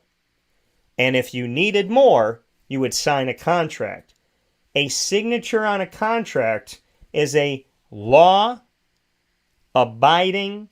agreement, and if you go against it, you can go to court, you can lose money, and other things. When you sign a contract, Aaron Rodgers or anybody, you have to abide by the contract that you have signed. If a business signs a contract with me and says, Danny, we're going to pay you $1,000 a month, and 2 months in they go, F you, take me to court. Gladly. I have a contract. The Green Bay Packers signed a contract with Aaron Rodgers. And Aaron Rodgers is sitting here today or yesterday or whenever going, yeah, I don't know. I'll figure it out. I got to think about it. No, if you signed a contract, you signed a contract. You have to abide by that contract. The only way to get out of that contract is to sign a new contract as an amendment to that contract that both parties sign and agree to. If the Green Bay Packers don't agree to it or Aaron Rodgers doesn't agree to it, then the original contract is the law. That's what it is. That's what you have to abide by. That's reality. Where have we come in society where people sign contracts and you might as well put them on toilet paper? That's what contracts have become because people wipe their butt with them, but they're not using them for what they are. A signature on a contract is more than enough that you are connected to whatever you said you were within that amount of time on that contract. You get it, PJ. I get it. You dealt with it. I dealt with it. If people don't abide by the contracts that they put their signature on, where is the world coming to? because a signature was supposed to matter. It was supposed to have weight. It was supposed to count for something. And in the court of law, you had to abide by it. Why are we living in this society now where somebody signs a contract on Monday and they're going on Tuesday to a retreat, and on Wednesday they decide, I don't want to be a quarterback anymore. I'm going to be a boogie boarder. I'm going to go boogie board in California. What is this? I don't get it. Unbelievable. So that's enough Aaron Rodgers for today. So now That's enough beating Aaron down. We'll know in the next couple of years, or next couple of days, what his situation is going to be. But if he takes more time, then Green Bay's got to get some couillon. Well, and the thing is it's not about beating up on Aaron Rodgers. And like I said, this show doesn't witch hunt. It is not. I'm never here to personally attack anybody. I am using Aaron Rodgers' situation as an example of if a signed contract doesn't make you feel purpose to complete something, then what can? Because a contract signed is, you're held to that. That is what, that you put your name on there, then that's what you're held to. That's why you read the fine print. And if you sign for the amount of years that you sign, I tell people all the time, if I was a general manager, I would say, hey, Aaron, or whoever, hey, Aaron, hey, Joe Burrow, hey, Lamar Jackson, hey, Dak Prescott, you signed here. Well, I don't want to be on your team anymore. Well, that's great. You're on my team until when your signature doesn't matter. And you signed until 2027. So if you hate the team, you can hate us in 2027. But from now until then, you're my quarterback, and you better buckle up and go to work. You can't sign this contract, which prevented me from signing another quarterback, and then tell me you don't want to be here, because now I gave up my future for you, okay? I gave up what I could have gotten for you. So you held me hostage, and now you want me to let you go. Absolutely not. You can hate the team and move on from us the day that your contract is up. Until then, learn how to smile and go to work because you signed this. Right. That's the case. That's the case. So looking at this right now, we got a bunch of things coming in. Skylar said, you would think Syracuse would learn from these mistakes, not keep making them. What's going on, Orange? Well, they need to stop playing the zone. Greg said, just wait for the Joe Burrow's contract. Skylar said, Jones went to the playoffs. He's getting paid. Who else would they get? And then Greg said, Jones cashing in on 1 year of quality play. Let's not forget his previous horrendous years of play. Greg, I wouldn't put that on him predominantly. They have a terrible offensive line. They've had a terrible offensive line. And he didn't have Saquon last year, which is going to affect any quarterback. He did say, but he did put that in parentheses. Skylar said Joe Burrow is going to be swimming in cash. Did Jones prove himself enough as a playoff quarterback? And the Giants had themselves a good season. So a lot of interesting things here going on, PJ. What do you think about, now there are quarterbacks out there looking to make money here in the future of their deals. Daniel Jones, who, remember, the Giants decided to not extend last year. So they kind of left themselves in this situation of, Daniel, prove yourself, and now he brought them to the playoffs. So what do you do with Daniel Jones? And then we got to talk about what you do with Lamar Jackson, where Lamar and the Ravens allegedly have not been able to agree on anything. So a starting quarterback in Baltimore who brought you to the playoffs, we don't know his future. A starting quarterback in the Giants who brought you to the playoffs, and Daniel Jones, we don't know his future. So how do you view these two current situations? And if you were a general manager, would you hire Daniel Jones or Lamar Jackson? Both? Neither? Who do you like? Well, it's an interesting question, and this is not an easy answer because Lamar Jackson is not a normal quarterback. And you hear me all the time about running quarterbacks and all. By the way, I have to say something about that. But let me answer your question first. Daniel Jones is the real deal. Pay the man. If you want to win in New York, you've got to have a quarterback, and he's proved himself. He's a big, tall, strong, tough kid, and pay the man. Now, Lamar Jackson is not the normal quarterback, shall we say. I still have a problem with all this. Quarterbacks are quarterbacks. A quarterback runs a team and passes the ball. All the guys that we're seeing now, they're not running quarterbacks. They are quarterbacks that run. They're supposed to be a quarterback. If you need to run after the play is broken down, or on some strange reason it's design play, then you run. But they're quarterbacks that run, not running quarterbacks.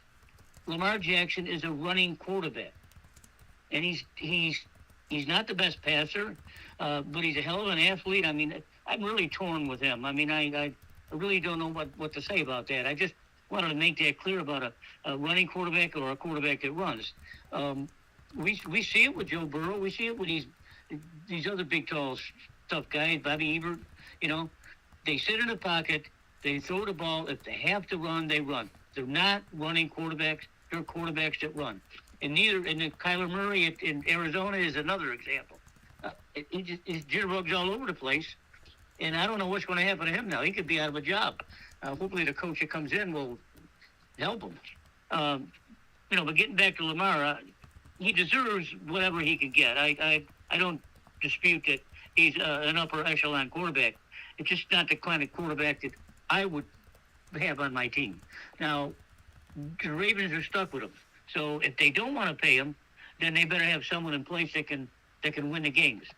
Lamar can win the games with his feet, with his arm, sometimes with his arm. I wish I could say that a little bit strongly for him, but it's not. He doesn't throw the ball well. And look at the Justin Fields kid. I mean, Justin, you're not a running quarterback. You're supposed to be a quarterback that runs. The guy winds up last in the league in passing and runs for over 1,000 yards. Now, tell me what's wrong with that. Yeah. Wrong? It's because you don't win. And Lamar, you got to win. So it's a very difficult situation. And I don't want to seem like I'm biased when it comes to quarterbacks that are real quarterbacks. I just think you better be smart, and you got to think quick on your feet. You got to be able to throw the ball within 4 seconds. And, after that, the hell comes high water. So I want to see Lamar Jackson be treated fairly, but I just don't think he's going to get the money that he wants because he's in my opinion, he's just not in the league of quarterbacks that I would want on my team. Well, and here we look at this, right? And the Giants, let's go to the Giants first. We'll talk about both these things. So the Giants declined the fifth-year option, as I mentioned, on Daniel Jones. Now, the fifth-year option would have cost the Giants at $22 million in 2023. So now, because you put yourself in this position, what is it going to cost you if you decide to keep Daniel Jones? Remember, they drafted him very early, fourth overall, and out of Duke. I covered him for a couple of years, and David Cutcliffe, who helped to train Peyton Manning and Eli Manning and Daniel Jones and so on and so forth, is a really, really good quarterback whisperer, I call him. And, so to me, Daniel Jones was coming from, a long line of people that were trained by one of the best. And did he prove himself in the beginning? No. Did he show that he was great? No. Was he healthy for every single game? No. Did his offensive line suck? 1,000%. Were there times where he didn't have his running back? 1,000%. Did he go an entire year last year without Saquon? And this is not going without a mid-tier running back. This is going without the guy that was leading the country in yards for most of the season this year. So when you lose Saquon Barkley, you can't blame Daniel Jones. When your offensive line sucks, you can't blame Daniel Jones. When you don't draft offensive line, you can't blame Daniel Jones. When you don't get wide receivers that can help him out and actually get open in the field, you can't blame Daniel Jones. People blaming Daniel Jones for all kinds of stuff these last few years. It wasn't Daniel Jones' fault. Now, if he throws an interception because he threw behind a guy, or he threw a duck, or he threw to whatever it may be, then yeah, it's Daniel Jones. But a lot of times it wasn't Daniel Jones, and now you got Saquon on the team. Oh my gosh, look what happened. They started drafting offensive linemen. Whoa. Then they went and Saquon got healthy, and now they're starting to win again? Well, think about that. People blame Daniel Jones for everything. Then the offensive line got better, your running back got healthy, and all of a sudden you're a playoff team. So that to me proves my point. Daniel Jones can't do it all by himself. He can't block for himself, and he can't hand the ball to himself. So it wasn't his fault. Now you're seeing him get better, and here's a mistake. The Giants rolled the dice. It didn't come up snake eyes. It didn't come up the way they wanted it to. Okay, if they're at the casino right now, they put all their money on the wrong number. That's what happened. And now they got to pay Daniel Jones, and now they got to figure it out. Because I can't imagine that you would just move on from him and say, no, you're a playoff team. So you're not going to be up high. You'd have to give up draft capital in order to trade up if you think you're going to get somebody else in the draft. But as it stands right now, you have Daniel Jones. You need to pay him. Do I think he's a $40 million a year quarterback? No. But if the bro can get his money, let the bro get his money. I'm not against anybody getting their money. Would I pay him $40 million based on what I've seen up to this point? No. But if he can get it, let him get it. What I need to say to the Giants is, y'all should have locked him in for the 5th year. You didn't. And you wanted to see if he could prove himself, or maybe you just wanted to shed the money. But at the end of the day, he proved himself. You rolled the dice. He won. The house got it. And now we got to move forward because you were on the wrong table at the wrong time, and now Daniel Jones took your chips. On the Lamar Jackson side of things, I have defended him since day zero. I covered him in college as well. I covered him at Louisville. I spoke with him. I spoke with Bobby Petrino, who was his coach at the time. I liked Lamar Jackson. I liked him at Louisville. I liked him in the draft. I liked him before the draft. I said he was an NFL quarterback. People thought I was nuts. A lot of people didn't agree with me. I felt like sometimes I was, screaming into a room by myself. But at the end of the day, he proved me right. He is an NFL quarterback. He wins games. He has made Baltimore a playoff team. Granted, they've gotten better in other areas. I'm not going to take away from their defense and the fact that they have the best kicker in the game, arguably, with Justin Tucker. With that being said, though, Lamar Jackson is very good. He is not a top 5 quarterback, in my opinion, so I wouldn't pay him as such. The only reason, he doesn't stay healthy. So if he stayed healthy, because when he's not healthy, this team is crippled. When they are without him, he shackles them down to the ground. Not on purpose, but they are. And Lamar Jackson, think about it. He's on the team this year. The team's going to the playoffs. He goes out for a bunch of weeks. The team starts dropping down the standings. They're not in a good place. They're not going to be able to have a home game. They're rolling down the hill backwards. And then he's not even in the playoffs. They're not going to win anything. Lamar Jackson got them far enough, but he didn't stay healthy. And that is the issue. That's the issue. If Lamar Jackson was consistently healthy, doing the things that he's done right, then he's a top 5 guy to be paid in the NFL. But because he's not out there all the time, because he gets hurt, because there isn't that consistency of knowing he's going to be out there on the field for you, that is why I would not pay him the $40, $45, $50 million. I'll pay him 30. I'll pay him 30. I might pay him 35. But I'm not paying him 40, 45, 50 yet. If we want to have a caveat in the contract, like, hey, 3 years from now, if you stay healthy for the entire season, then we can readjust. I'll do that with him. But my issue with Lamar Jackson is not his talent. It's his durability, and it's his availability. And that's why I don't pay him as a top 5. Well, you make a good point, but my point is, and you heard me harp on this a lot, is that why do you think these guys get hurt? They get hurt because they're running. Yeah. Now, granted, they have to run. Certainly, sometimes they have to run. But as soon as a guy tucks the ball under, those linebackers' eyes get big, and they start nailing these guys. They get hurt because they run. Daniel, stay in the pocket, throw the ball. Run if you have to, but don't run before you throw the ball. So, it's half a dozen one, half a dozen the other. Lamar Jackson's hurt because he runs. Kyler Murray was hurt because he runs. Poor Justin Fields runs before he gets hurt, and then he gets hurt. So, and now, I read yesterday where Chicago's looking to draft a quarterback first. I mean, how does that make the kid feel? I mean, sure, he's got a lot of problems, but, it's a tough game. I mean, quarterback is the most important and the hardest position to learn. We're very fortunate that the kid that we got coming out of Clemson, was tailor-made for a pro game, period. Now he comes in with a pro-made coach, and he's going to be a world beater. That's the difference between a young quarterback that stays in the pocket and a young quarterback that runs. They can't win.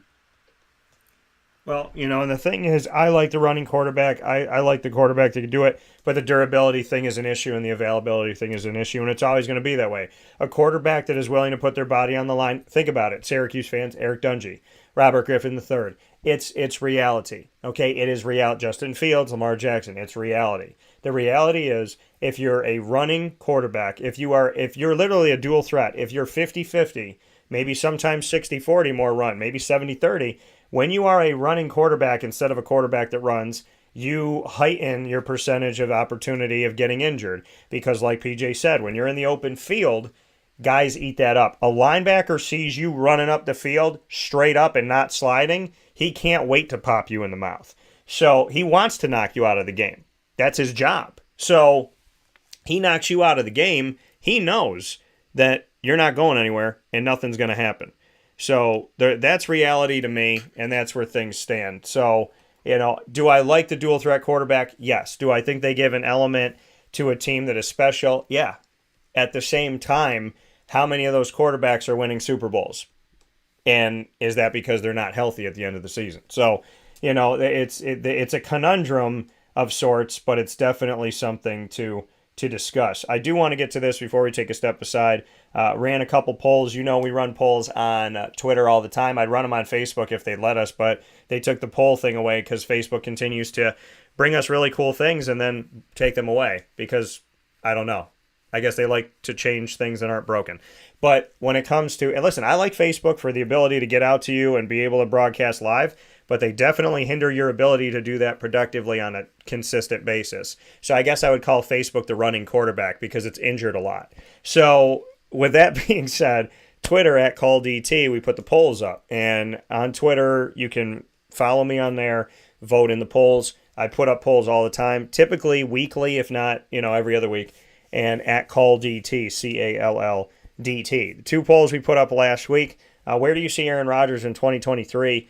12.5% of you said Green Bay, 29.2% of you said somewhere else, and 58.3% of you said the New York Jets is where you believe he's going to end up. So more than half of you voted for the Jets. I asked you the question, if you were a franchise, would you rather right now in their career, at this moment in their career, would you rather have Aaron Rodgers or Derek Carr? 70% of you said you'd still go with Aaron Rodgers over Derek Carr. So that's where things are at.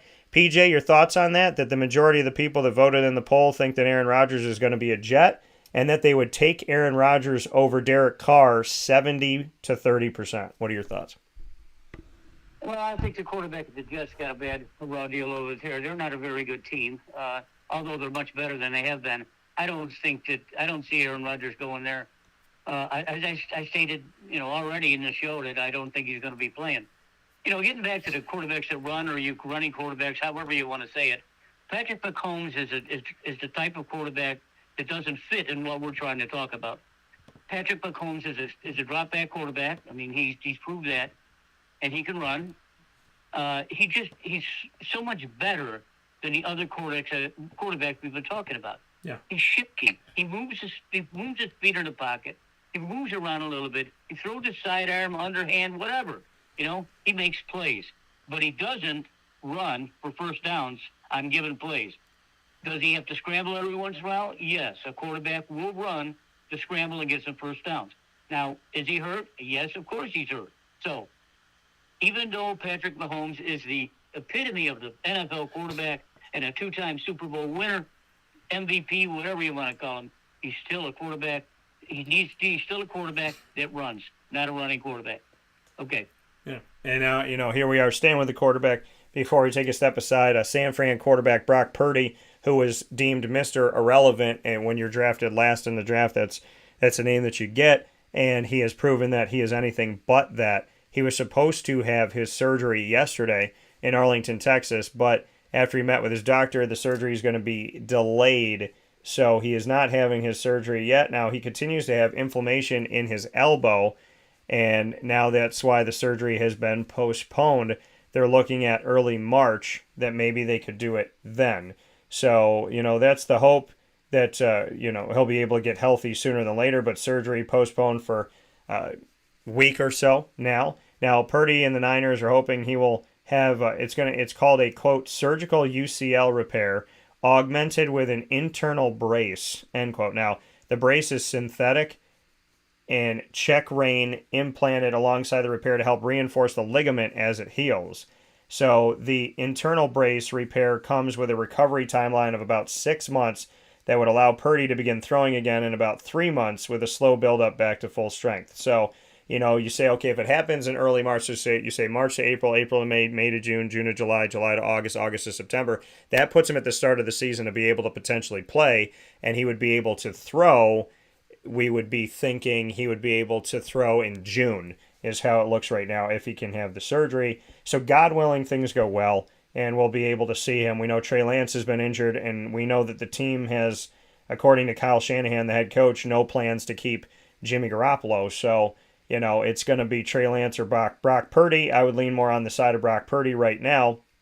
So now it's about getting healthy and making sure that he's going to be all right, and God willing, he will be. So with that being said, PJ and I are going to take a step aside for a fast break on Wake Up Call with Dan Tortora, where sports meets that thing called life. When we come back, we'll hop to the other field in the baseball world, as, believe it or not, baseball in February is back, and we're getting ready for the season. And in March, people are going to start playing games despite whether or not the fact there's snow on the ground and ice and, hail and freezing rain. God willing, not hail or any of that stuff. But we shall see what's coming up here on Wake Up Call with Dan Tortora after this fast break inside of the Cafe Kubal Studios. This is Wake Up Call. You are amazing. And PJ and I will be back after this to switch fields and talk about the baseball world right after this.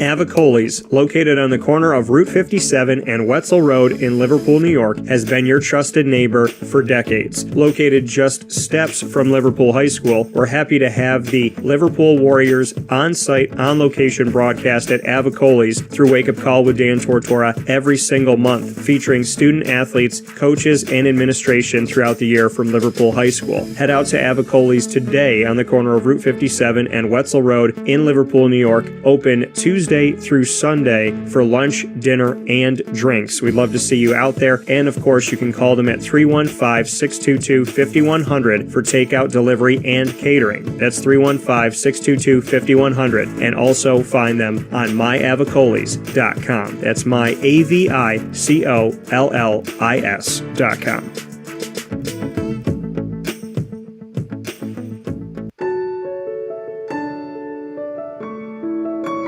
Having peace of mind when you're out of town that your furry-loving friend is safe and sound means taking them to Canine Campground, because we all know that when it comes to the love of our pets, it goes well beyond the call of duty to make sure they're safe and sound. Right, Lily?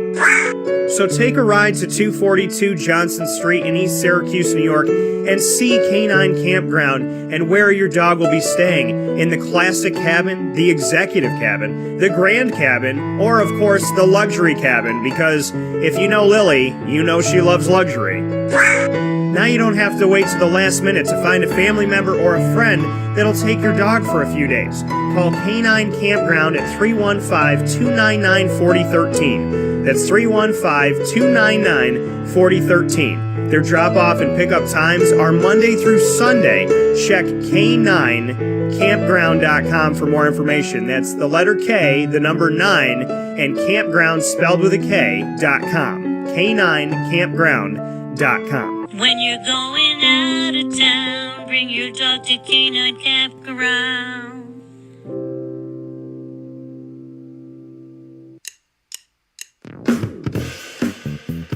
PB&J's Lunchbox, the food truck that you love finding all throughout Central and Upstate New York, now has a street-side cafe. So when you're craving their traditional favorites as well as their out-of-box amazing menu items, you can now head to 663 Old Liverpool Road in Liverpool, New York. Located just minutes from the highway, the Thruway, Destiny USA, and Onondaga Lake Parkway, PB&J's Lunchbox Street-Side Cafe is there for you Monday through Saturday from 9 a.m. to 7 p.m., serving breakfast, lunch, and and dinner all throughout the day. Get breakfast for dinner, dinner for lunch, whatever you fancy, including their award-winning grilled peanut butter and jelly sandwich. Find them at 663 Old Liverpool Road in Liverpool, New York. PB&J's Lunchbox, where we love to know what's in your lunchbox.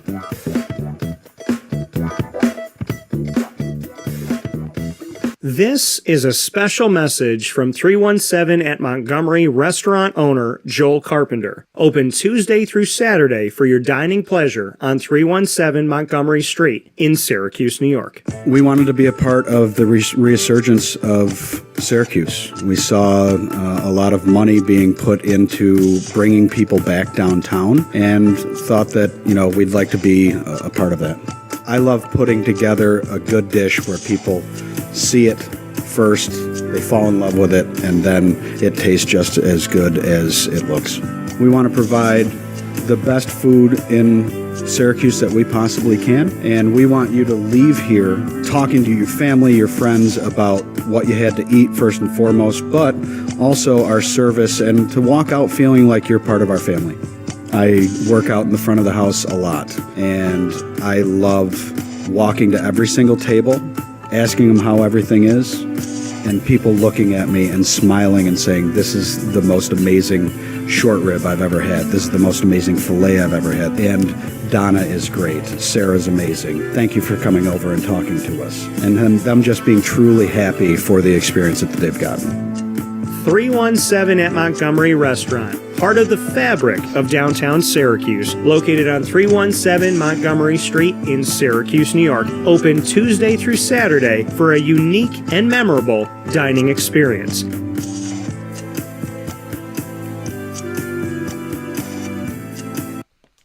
Welcome back here to Wake Up Call with Dan Tortora inside of the Cafe Kubal Studios, hanging out where sports meets that thing called life. Appreciate you being here every Monday through Friday with us from 9 a.m. to 11 a.m. Eastern Time. I cannot thank you enough for being a part of the show where sports meets life. And when I talk about somebody being a part of the show, PJ is with us weekly on Thursdays, and he is here with us right now to talk about a bunch of different topics as we continue our conversation here on Wake Up Call with Dan Tortora, where sports meets life, switching fields from the football field to the baseball field, and we are inside of these Cafe Kubal studios to do so. PJ, I'm going to open it up to you. Major League Baseball, believe it or not, we're in February. It just snowed. We got ice here in central and upstate New York. They got hit in Cortland. They got hit in Binghamton. Got hit in Syracuse. Yet baseball is gearing up to start very, very soon. What are your thoughts on the baseball season? What's on your mind for baseball? I know you're always getting up early, getting on the computer and reading up on things. So what in the baseball world are you focusing on today? Well, the news that's most important for the upcoming baseball seasons are the rule changes. And if you're a baseball aficionado like I am, the one thing I've always been pissed off about is the length of the game. And talk about drama. There's more drama on a baseball field than you can think about. There's drama. There are some really significant rule changes, and we can talk about those. And I really think that if the umpires actually do their jobs and adhere to the restrictions, then the games will be quicker. I once told you, it was last year or so, our college baseball team will be playing this Friday with Flagler College, and I watched a 9-inning game, original pitchers, 2 hours and 3 minutes. Now, what's the difference? These kids are ball players, period. The umpires don't mess around. Look, they step out of the box once, that's enough, get back in the box, get right to hit the ball. Pitchers, quit looking around, set, pitch, let it go, Anyway, and I think that the minor leagues have proved that these changes are going to be in effect. So let's go through the pitch timer. This is the important one. You got to remember what these guys do on the mound. I think they think about their girlfriend instead of pitching. Number 15 seconds with bases empty, 20 seconds with runners on. That means when you get the ball back from the catcher, You got 15 seconds to pitch. If there's a man on first base, they're going to give you an extra 5 seconds to 20 seconds. That is important. Now, if the I don't know what the penalty is. I'm assuming it's going to be a ball. But if the umpires can get control of the game early and adhere to the changes, then the pitchers are going to be a lot faster. Believe me, if one of the pitchers doesn't adhere to this rule, the umpire just stop, timeout, ball. Okay, now get back at him on a pitch. I didn't throw a ball. You got a ball because you didn't pitch it in the time. That's good. That's great. That's going to help. Now the hitter is another drama queen in the batter's box. In and out, adjusting their glove, just doing this, adjusting their jock. What the hell? Hitters get 1 timeout per plate appearance. Must be in the batter's box with 8 seconds left. That means you can step out of the box, adjust your gloves 1 time, get back into the box, and hit or swing. Do something. But don't walk around and get something in your eye come on. Make the game enjoyable. Make it fast. Make it more exciting. Here's another one. Pitchers get 2 disengagements. Those are pickoff attempts or step-offs per batter. Violations are involved. I like that. Now, if there's a guy on base who's fast, that's going to rattle the pitcher. And this is what this was in there for. The pitchers get 2 disengagements. If they try a pickoff attempt and it doesn't work, the ball goes back to him, and he starts pitching. Now, if you're got a man on base and you're looking at the catcher and you don't like what he's catching, your right foot goes off, that's a step off. But that's all. If you violate these, it's a balk. So pitchers have got to adhere to the rules and speed themselves up. Some of these guys are grossingly slow. Oh, my goodness. I mean, you could eat a sandwich beside these guys' picks right now out. Next one. Limits on pickoff attempts led to 26% increase in stolen base attempts in the minors. The rule worked in the minors. And believe me, AAA and AA, these kids are just as good as some of the major leaguers. So if it works in the minors, it's going to work in the major leagues. Limits on pickoff attempts led to 26 increase in stolen base attempts. That's exciting. Instead a guy goes from first to second on a pickoff attempt, hey, he stole a base. Now he's in scoring position. Now things can move around a little bit, get more exciting. The last one on the pitch timer is pitch timer helped reduce game length by 25 minutes in the minors in 2022. Now, there is the proof of the pudding right there. If you put all those 4 that I just mentioned, you put them in play, no pun intended, and the umpire does his job and either calls a ball when the pitcher isn't done yet or pitched yet, or call a ball if your disengagements are more than 2. So those 4 right there were proved in the minor leagues last year. Well, let's go to that for a second here. In these rules changes, the pitch timer, right? So 15 seconds with bases empty, 20 seconds with runners on. So that's to increase that, right? To shorten the game and increase the amount of pitches we're going to see in an amount of time. So if the bases are empty, you got 15 seconds to get the pitch off between pitches. 20 seconds if runners are on. As PJ said, hitter gets a timeout once per plate appearance. You got to be in the batter's box with 8 seconds left. So you can only wave off once, not twice, not 3 times. So you can't say, oh, wait a second, got to tie my shoe. Oh, wait a second, got to try and get in your head. A hitter can only say 1 time per plate appearance, I'm going to step away. I like that. Pitchers get 2 disengagements, like you said, 2 pickoff attempts or step-offs per batter. So you can't be picking a guy off 4 times at first base, which I like that too. And you can only step off, so the 2 engagements, if you try to pick off somebody at first and you step off, then that's it. Violations are a balk. Well, what's a balk to people who don't know what a balk is? A balk is, if the pitch is thrown in the first place, it's considered a dead ball. And whoever's on base, if there's somebody on base during a balk, if a pitcher has more than 2 engagements per batter, So let's say they try to pick off at first, they step off and they pick off at first again in that same when that same batter is there at the plate. Then the violation's a balk. So if there's somebody on first, they go to second. If they're on second, they go to third. They are awarded the next base. If they're on third, they come home. So the pitcher can't have more than 2 engagements, or they're going to advance whoever's on base, which is something obviously you don't want to do. And then the limit on pickoff attempts led to 26% increase in stolen base attempts in the minors. So you want to see more stolen bases, you limit the amount of time that a pitcher can try and pick you off. So it's going to put more onus on the pitcher now, right? The pitcher's got to know the pitches that he wants to go to from one pitch to another, got to be quicker on his decision making. He can't waste time he can't waste time on the bag. He can't waste time throwing multiple times to the base, and he has to know if he has more than 2 engagements that he's going to hurt his team. So all of these pitch rule changes are more on the pitcher than are on the batter. They're trying to promote stolen bases, and they're trying to shrink the amount of time that the game is. But what are your thoughts, PJ, as a pitcher? Because, I mean, obviously when things change, sometimes you forget, and it's going to take time to get used to it. So I'm sure we're going to see a few balks out there of a pitcher that doesn't realize that they disengaged more than twice, and maybe they did it a third time.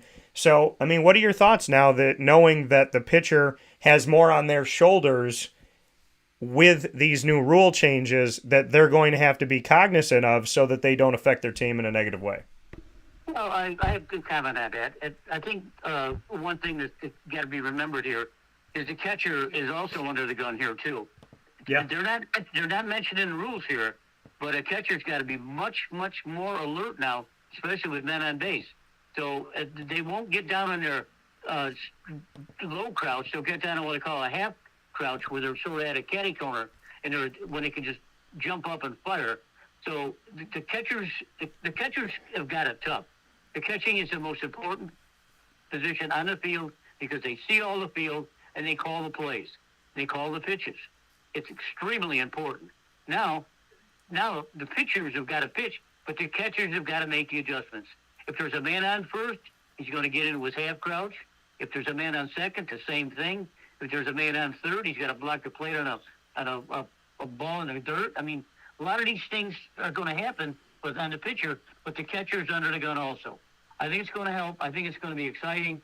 I want to see I would love to see a no-hitter. I love the no-hitters, but no-hitters are really, if the ones that pitch no-hitters really are fast games because they're in a groove and they're throwing. These rules are going to speed the game up, going to be more exciting. You know, if there's a guy on first base and if there's one out and there are 2 outs and there's a problem with the pitcher, then the guy gets at second base and the hitter gets a hit. And now it's 1-0 instead of 0-0 because there was a problem with the pitcher throwing. So I like them all. I think they're going to work. I just hope that the umpires stick to the changes. And PJ, let's go to the second portion of the rule changes, the shift restrictions. And I'll let you do the same thing as we did with pitching. Speak on the shift restriction changes, and then we'll discuss what that means. Oh, boy, you heard me rant about this more than once. Shift restriction. Two infielders must be positioned on either side of second base when the pitch is released. That means that you can't be in right field if you're a second baseman playing for a ground ball. All 4 infielders must have both feet within the infield when the pitcher is on the rubber. You're not in left field as a shortstop playing a guy that pulls. And you can't be in right field with a guy that's a left-handed pitcher and who pulls. You've got to stay in your position. It says infield for a reason. That's why Doug Doubleday wrote it that way. There's a big arc that goes all the way across. It's all dirt. That's the infield. You got to stay in the infield to make the plays. Of course, if a guy is going to pull the ball and the second baseman's out in right field, he's going to make the play easy to first base. But if the ball is hit hard and he's in his position in the infield, it's going to get by him. It's going to be a hit. It's going to speed the game up. It's going to be more effective and more pleasurable. Shift restrictions increased batting average and decreased strikeouts in minors while giving players more opportunity to show off their athleticism. Isn't that what we're talking about? Yeah. We don't want to see a 3.5-hour game that's 3-2, and he's stepping out of the batter's box, throwing pitches here. Come on. Let's play the game quick, fast, make it exciting. One of my buddies, when I was up at Quincy with coaching Joe at Little League one time, and I said, "Hey, Bobo, come on home and check things out with me." He says, "What is this, Joe?" I said, "It's baseball." He says, "What? You've been watching grass grow?" That's about the size of it. If it's real slow, people think grass is growing and are not going to watch it. Yeah. Now, if they speed this up and adhere to it, then it's going to be very, very exciting. I'm excited about it. Yeah. Now, that's what the minor league, that's what the spring league is for, spring training. That's what these games, they play almost 40 games in spring training. That's what these guys are going to get their expertise at, especially the pitchers. Yeah, and to me, I like it. I like the fact. Well, first and foremost, I like that the minor leagues tested these rules because it gives more. It puts more on the minor leagues, right? It gets people out to the games. It gets people watching to to see what the minor league game, and are they working?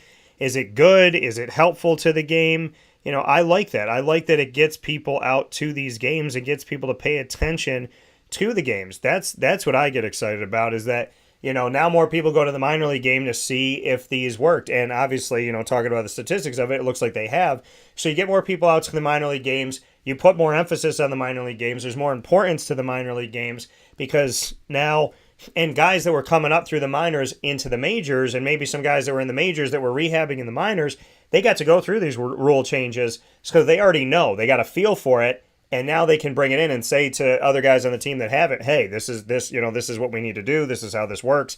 Hey, as a pitcher, I'm going to teach you how to do this because I played 20 games in the minors and this is what I got from it.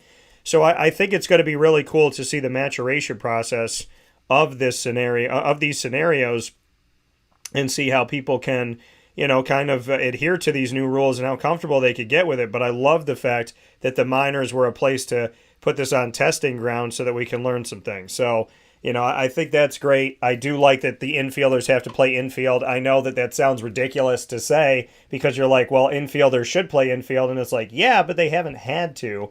So now they have to show their athleticism, right? If a ball is going, if the outfielders are out there and the infielders have to stay within, then if that ball goes into that dead space in the middle, then we got to see what your athleticism is like. How well can you run backwards? How fast are you? And how good is your glove play? So I like that, and I think it's going to be helpful that, believe it or not, you have to play the base that you're a baseman for, and the shortstop has to be within that area, within the infields, when the pitch is thrown, and then can move from there. So I do like that. The last thing, PJ, is the bigger base, and I want to get your thoughts on this. And we'll talk about it after you let people know exactly what's going to happen.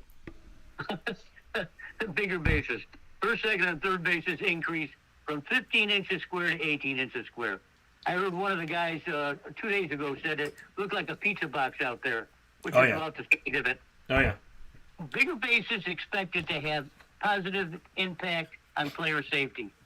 I'm not so sure about that, but if you're a real fast player and you think you got a double and you're rounding first base, and sometimes you don't hit the bag or your foot runs up against the bag, at least you can touch the bag and keep going, and I think that would probably help and spur you along a little bit faster. I think so. Distance reduced by 3 inches from home to first and home to third. Reduced by 4.5 inches from first to second and second to third. So. Bigger bases reduced injury events near the bases by more than 13%. Well, when you're playing around the bag and guys are stealing or some guys trying to stretch a single to a double, there's always action at the second base bag. And sometimes guys sprain their ankles or get hurt while they're around the bag. I think these aren't quite as important as the other two, but I think it is important because when you're watching a baseball game and you look at the third baseman, that third baseman really never moves that much. He'll move a little bit, maybe back, or a little bit toward the line to protect a double. That's why they call the third baseman the hot corner. The other two infield positions, the ball doesn't come to you near as fast as it does when you're playing third base. Now, when Joe was playing, he played third base, and he said he hated it because it was too damn dangerous, and it can be. So these are all important. I think the base increase and the bigger bases have positive effect. I think that's marginal. Yeah. I like the other two changes more than I do the big bases.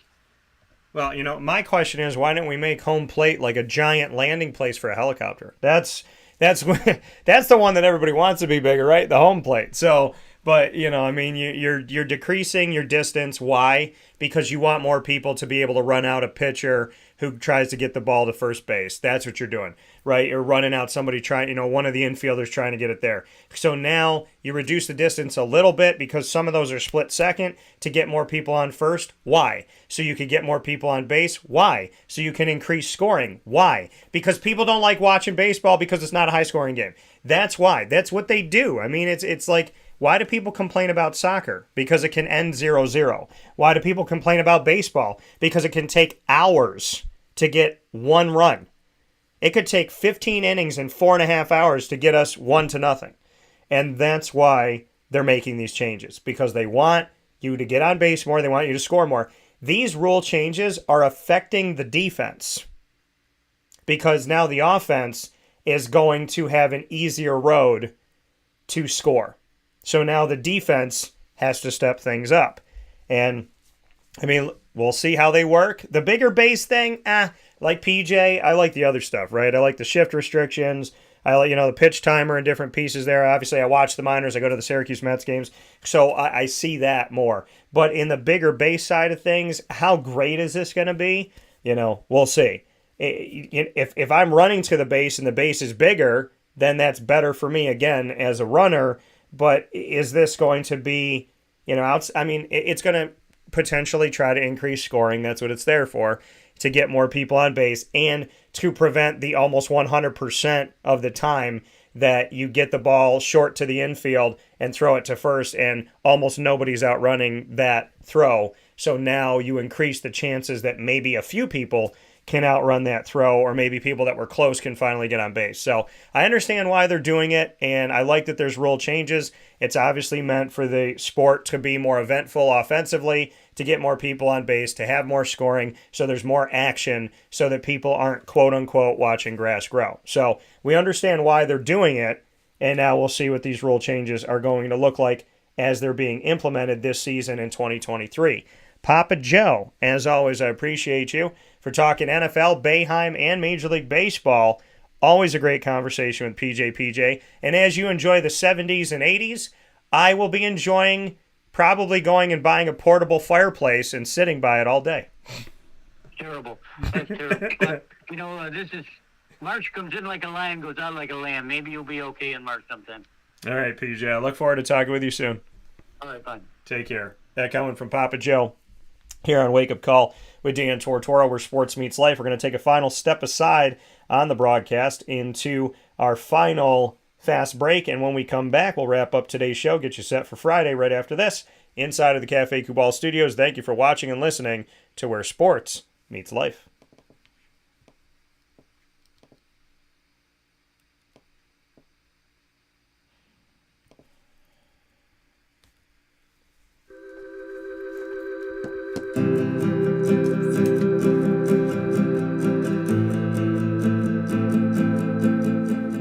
Cafe Kubal offers same-day local delivery of our products, offering no delivery charge for Onondaga County. Shop cafekubal.com for fresh roasted coffee beans, cold brew, travel mugs, and all your essential Cafe Kubal needs. Cafe Kubal, coffee for the soul.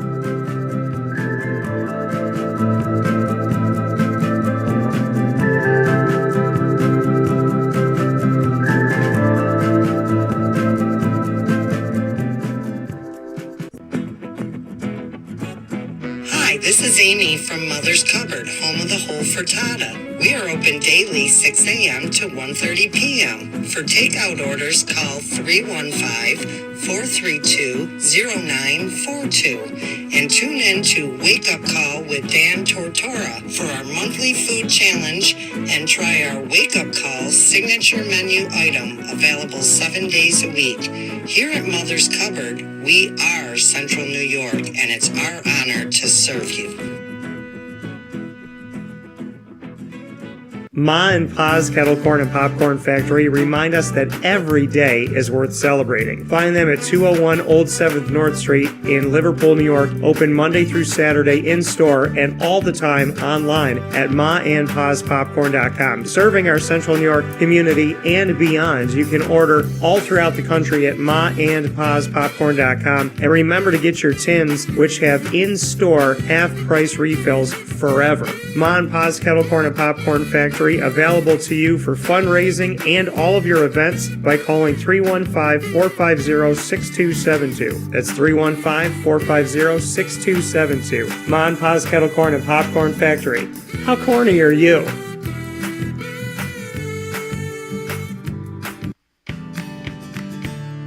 Witty Wicks Candles and Gift Shop, Township 5 Camillus, where you will find handcrafted all-natural soy wax candles over 60 cents to freshen up your home. We carry a wide range of locally made items, Cuse, Syracuse Salt, and Chocolate Pizza Company, to name a few. Let our knowledgeable staff help choose unique gifts and keepsakes for any occasion. Gifts for family and friends, and maybe a little something for yourself. Witty Wicks Candles and Gift Shop, Township 5 Camillus.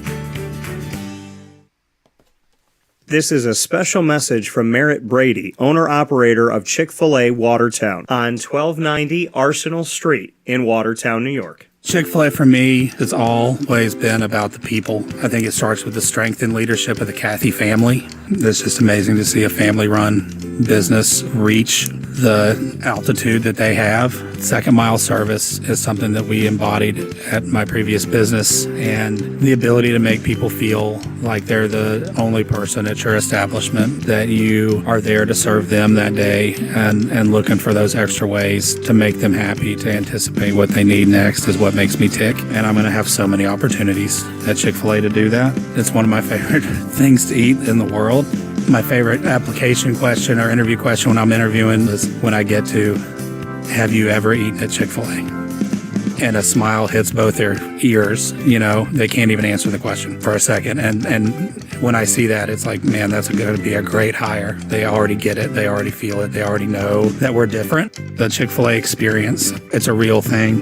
And then, of course, just our generosity and community involvement and making a positive impact in the lives of our team members, our guests, and the community in general, I think is really the secret sauce.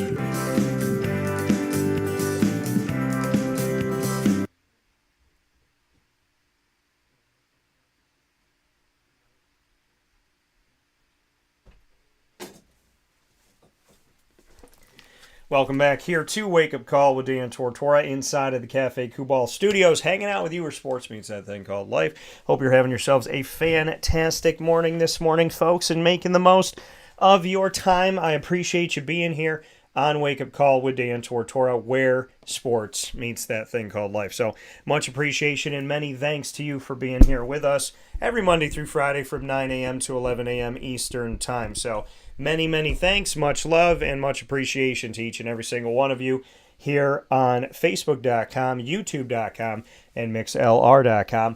All / Wake Up Call DT, and of course on Facebook.com / Live Now DT, and on WakeUpCallDT.com. So make sure you check us out there. Once the shows go live, we go to the archives, Amazon Music, Audible, iHeartRadio, iTunes, and Apple Podcasts, MixLR, Spotify, Stitcher, Podbean, Player FM, TuneIn, and YouTube. All you have to do is search Wake Up Call with Dan Tortora, or one word, Wake Up Call DT, on any one of these outlets. Save us, follow us, love us, and you'll be with us forever. And it'll update itself, so you can always get new content as I add it to the wonderful podcasting platforms. We want to thank our incredible partners, Cafe Kubal, Carvel DeWitt, the Wildcat Sports Pub, Witty Wicks. Love Witty Wicks so much. I spent so much money there. As well as Avicoli's, PB&J's Lunchbox, Mon Pa's Kettle Corn and Popcorn Factory, Canine Camp Dog Daycare, Chick-fil-A Cicero and Chick-fil-A Clay, Pizza Man, Great Lakes Honda City, Chick-fil-A Watertown, Canine Camp Ground Dog Boarding, Mother's Cupboard, where I have my sandwich, the Cuse McMother. Oh my gosh, it was a week. It turned a week old yesterday, so it's been out for a week, and it's crazy. I was there so early yesterday morning to tape a special with Nate Champion, the head coach of the Lemoyne Dolphins men's basketball team, and you got to check that out. It's on all of our socials at Wake Up Call DT on Twitter, at Call DT on at Wake Up Call DT on Facebook, at Call DT on Twitter, at Wake Up Call _DT on Instagram, youtube.com/Wake Up Call DT. Check it all out. It's there. Definitely want to see the show at Nate Champion from Mother's Cupboard. Really, really good. Awesome time. The Cuse McMother, my spin on the breakfast sandwich, bacon, egg, and cheese inside of French toast. So fantastical. And they open at 6 o'clock, and they had already started to sell them by the time we got there at 7. So craziness. Love it. Thanks to the community for being so awesome to me and to Mother's Cupboard and to all of these wonderful companies I get to work with. I just want to say thank you again from the bottom of my heart. 317 at Montgomery, you got to check out the video. I taste tested a trio of new menu items in the newest edition of Downtown with Dan, which is exclusive at 317 at Montgomery. You got to check it out. Got to try it out. Awesome, awesome stuff. 317 at Montgomery Street. They're open for lunch today from 11:30. So, yeah, right now, literally this moment, they're open until 2 o'clock, and then they're open again for dinner. So make sure you come out and see them in downtown Syracuse. And, of course, we are so proud to be the exclusive multimedia marketing partner of your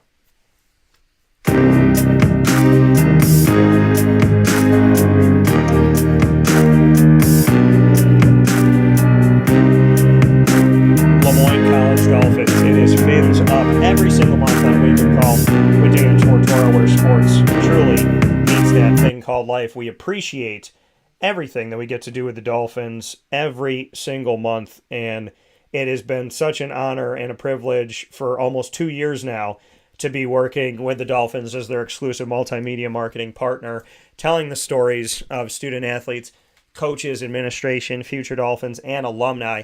You can check out AD and DT every first and third Wednesday of each month at 9 a.m. here on Wake Up Call with Athletics Director Bob Beretta and myself, Dan Tortora. Every second and fourth Wednesday, you could check out the Dolphin Dive with the student athletes, coaches, administration, future Dolphins, and alumni.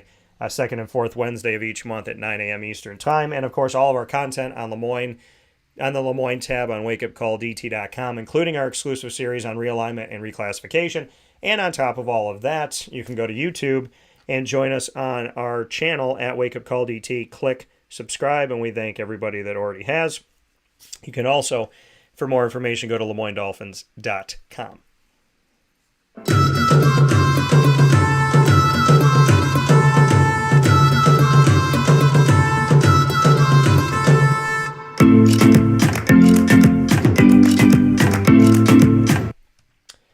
That music is incredible. I love it. I love it all the time. Bryan and Stratton College Bobcats. Speaking of incredible, this college is fantastic with what they offer, what they give to people, and the opportunity, if you still have eligibility left, to have a unique way to get back into collegiate athletics, which I think is so cool, in order to get into collegiate athletics for the first time. So a big shout out to Bryan and Stratton College of Syracuse for being such a unique avenue for student athletes. And I love telling the stories of the student athletes and the coaches.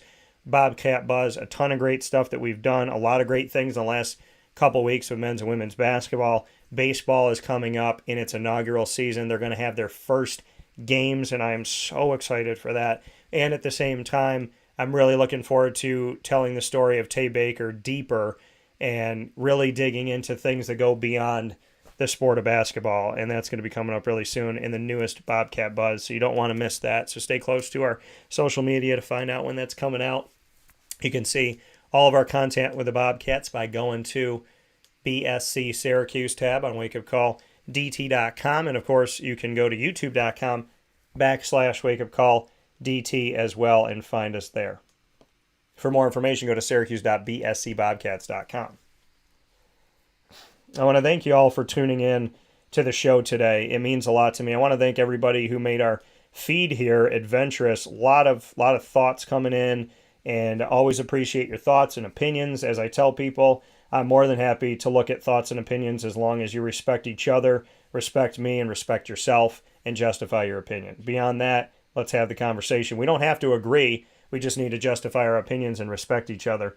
And if we could do that in society and do that in our government, we'd probably have a lot better things happening in this country right now if we could justify our opinion and respect each other. That goes a long way. So, with that being said, we came a long way today with a wonderful show. I'm about to go get lunch with my pop, and I'm excited to do that. I hope you have a wonderful, wonderful Thursday. Please stay safe. If you don't have to go on the road, don't. And just be smart about what you're doing out there, okay? I'd rather you be 5 minutes late than never get there. So be safe, be smart, be good to each other, be good to yourself, and go out and do something nice for yourself today. I am so excited to wake up this morning and be alive and to have this positive energy inside of me emanating, saying to me, like, Dan, lunch with your dad, a movie, sitting with your dog, like, these are things that are so important in life that you overlook so many times. Don't overlook them again. So reach out to the good ones, pray for everybody, be the best you can be, and always realize that the blessings are right in front of you. You just have to reach out and grab for them and appreciate them when they come to you. God is good, and God always comes on time, and God never forgets his children. Facebook at Wake Up Call DT, Twitter at Call DT, Instagram at Wake Up Call _DT. Cuse pillows, okay? Comfortable, especially on a cold day like today. You need these Cuse pillows. Some people are going to use them to sleep, or just put them on the couch. You can get these awesome Cuse local pillows at Witty Wicks. And, of course, you can get the 315 Home Sweet Home signs as well. You can get signs for Camillus, Watertown, Syracuse, and so on and so forth by going out there. They have so many great locally made items and items made about local things as well. So you speak on locally made and items made about local things. You got the upstate New York. Now, you look at this as an ornament and say, oh, you put this on the tree. Well, my godmother, she would hang stuff like this on the wall all year long, or hang it when you're coming into the house. We got the upstate New York. We have another upstate New York, and I actually have a sweatshirt with this logo on it. And then we have the upside down light here, okay, the green light that is from Coleman. So go out and grab these and put them in your house. Get the coasters. Get the Someone Loves Me and Cuse stuff. Get these pillows. Support local at Witty Wicks. And be proud of where you come from. I love my home, and that provokes me to want to go out to a place that has things that are related to my home, and Witty Wicks is the best place for that. So head out to Witty Wicks today on 190 Township Boulevard in Camillus, New York, right in front of Movie Tavern. So if on this cold and wintry day you're like, hey, I just want to see a movie and warm up, on the way in or the way out, stop off at Witty Wicks, let them know that Wake Up Call sent you, and you'll find some great stuff. My candles, look at this, okay? This is all I got left. Why? Because I put my money where my mouth is. I light these candles in the studio. They smell amazing. A bunch of them help my allergies. And I love supporting local. I talked to Aubrey almost a decade ago when she was selling these out of her house. Now she's 11 years in business, 4 years in Camillus at 190 Township Boulevard in Camillus, New York. And I am so proud of her and her entire team. Going out to Witty Wicks isn't just going to a store. It's going to, in my opinion, the store for Central and Upstate New York. So make sure you head out there and show some love today. With that being said, thanks to Papa Joe. Thanks to Gene Waldron. Thank you to you. And above all things, thanks be to God. And to everybody that knows that I'm praying for them, I love you. Your journey isn't done. You got this. God bless. We'll talk soon. God bless. No stress. Do your best. I'll see you Friday.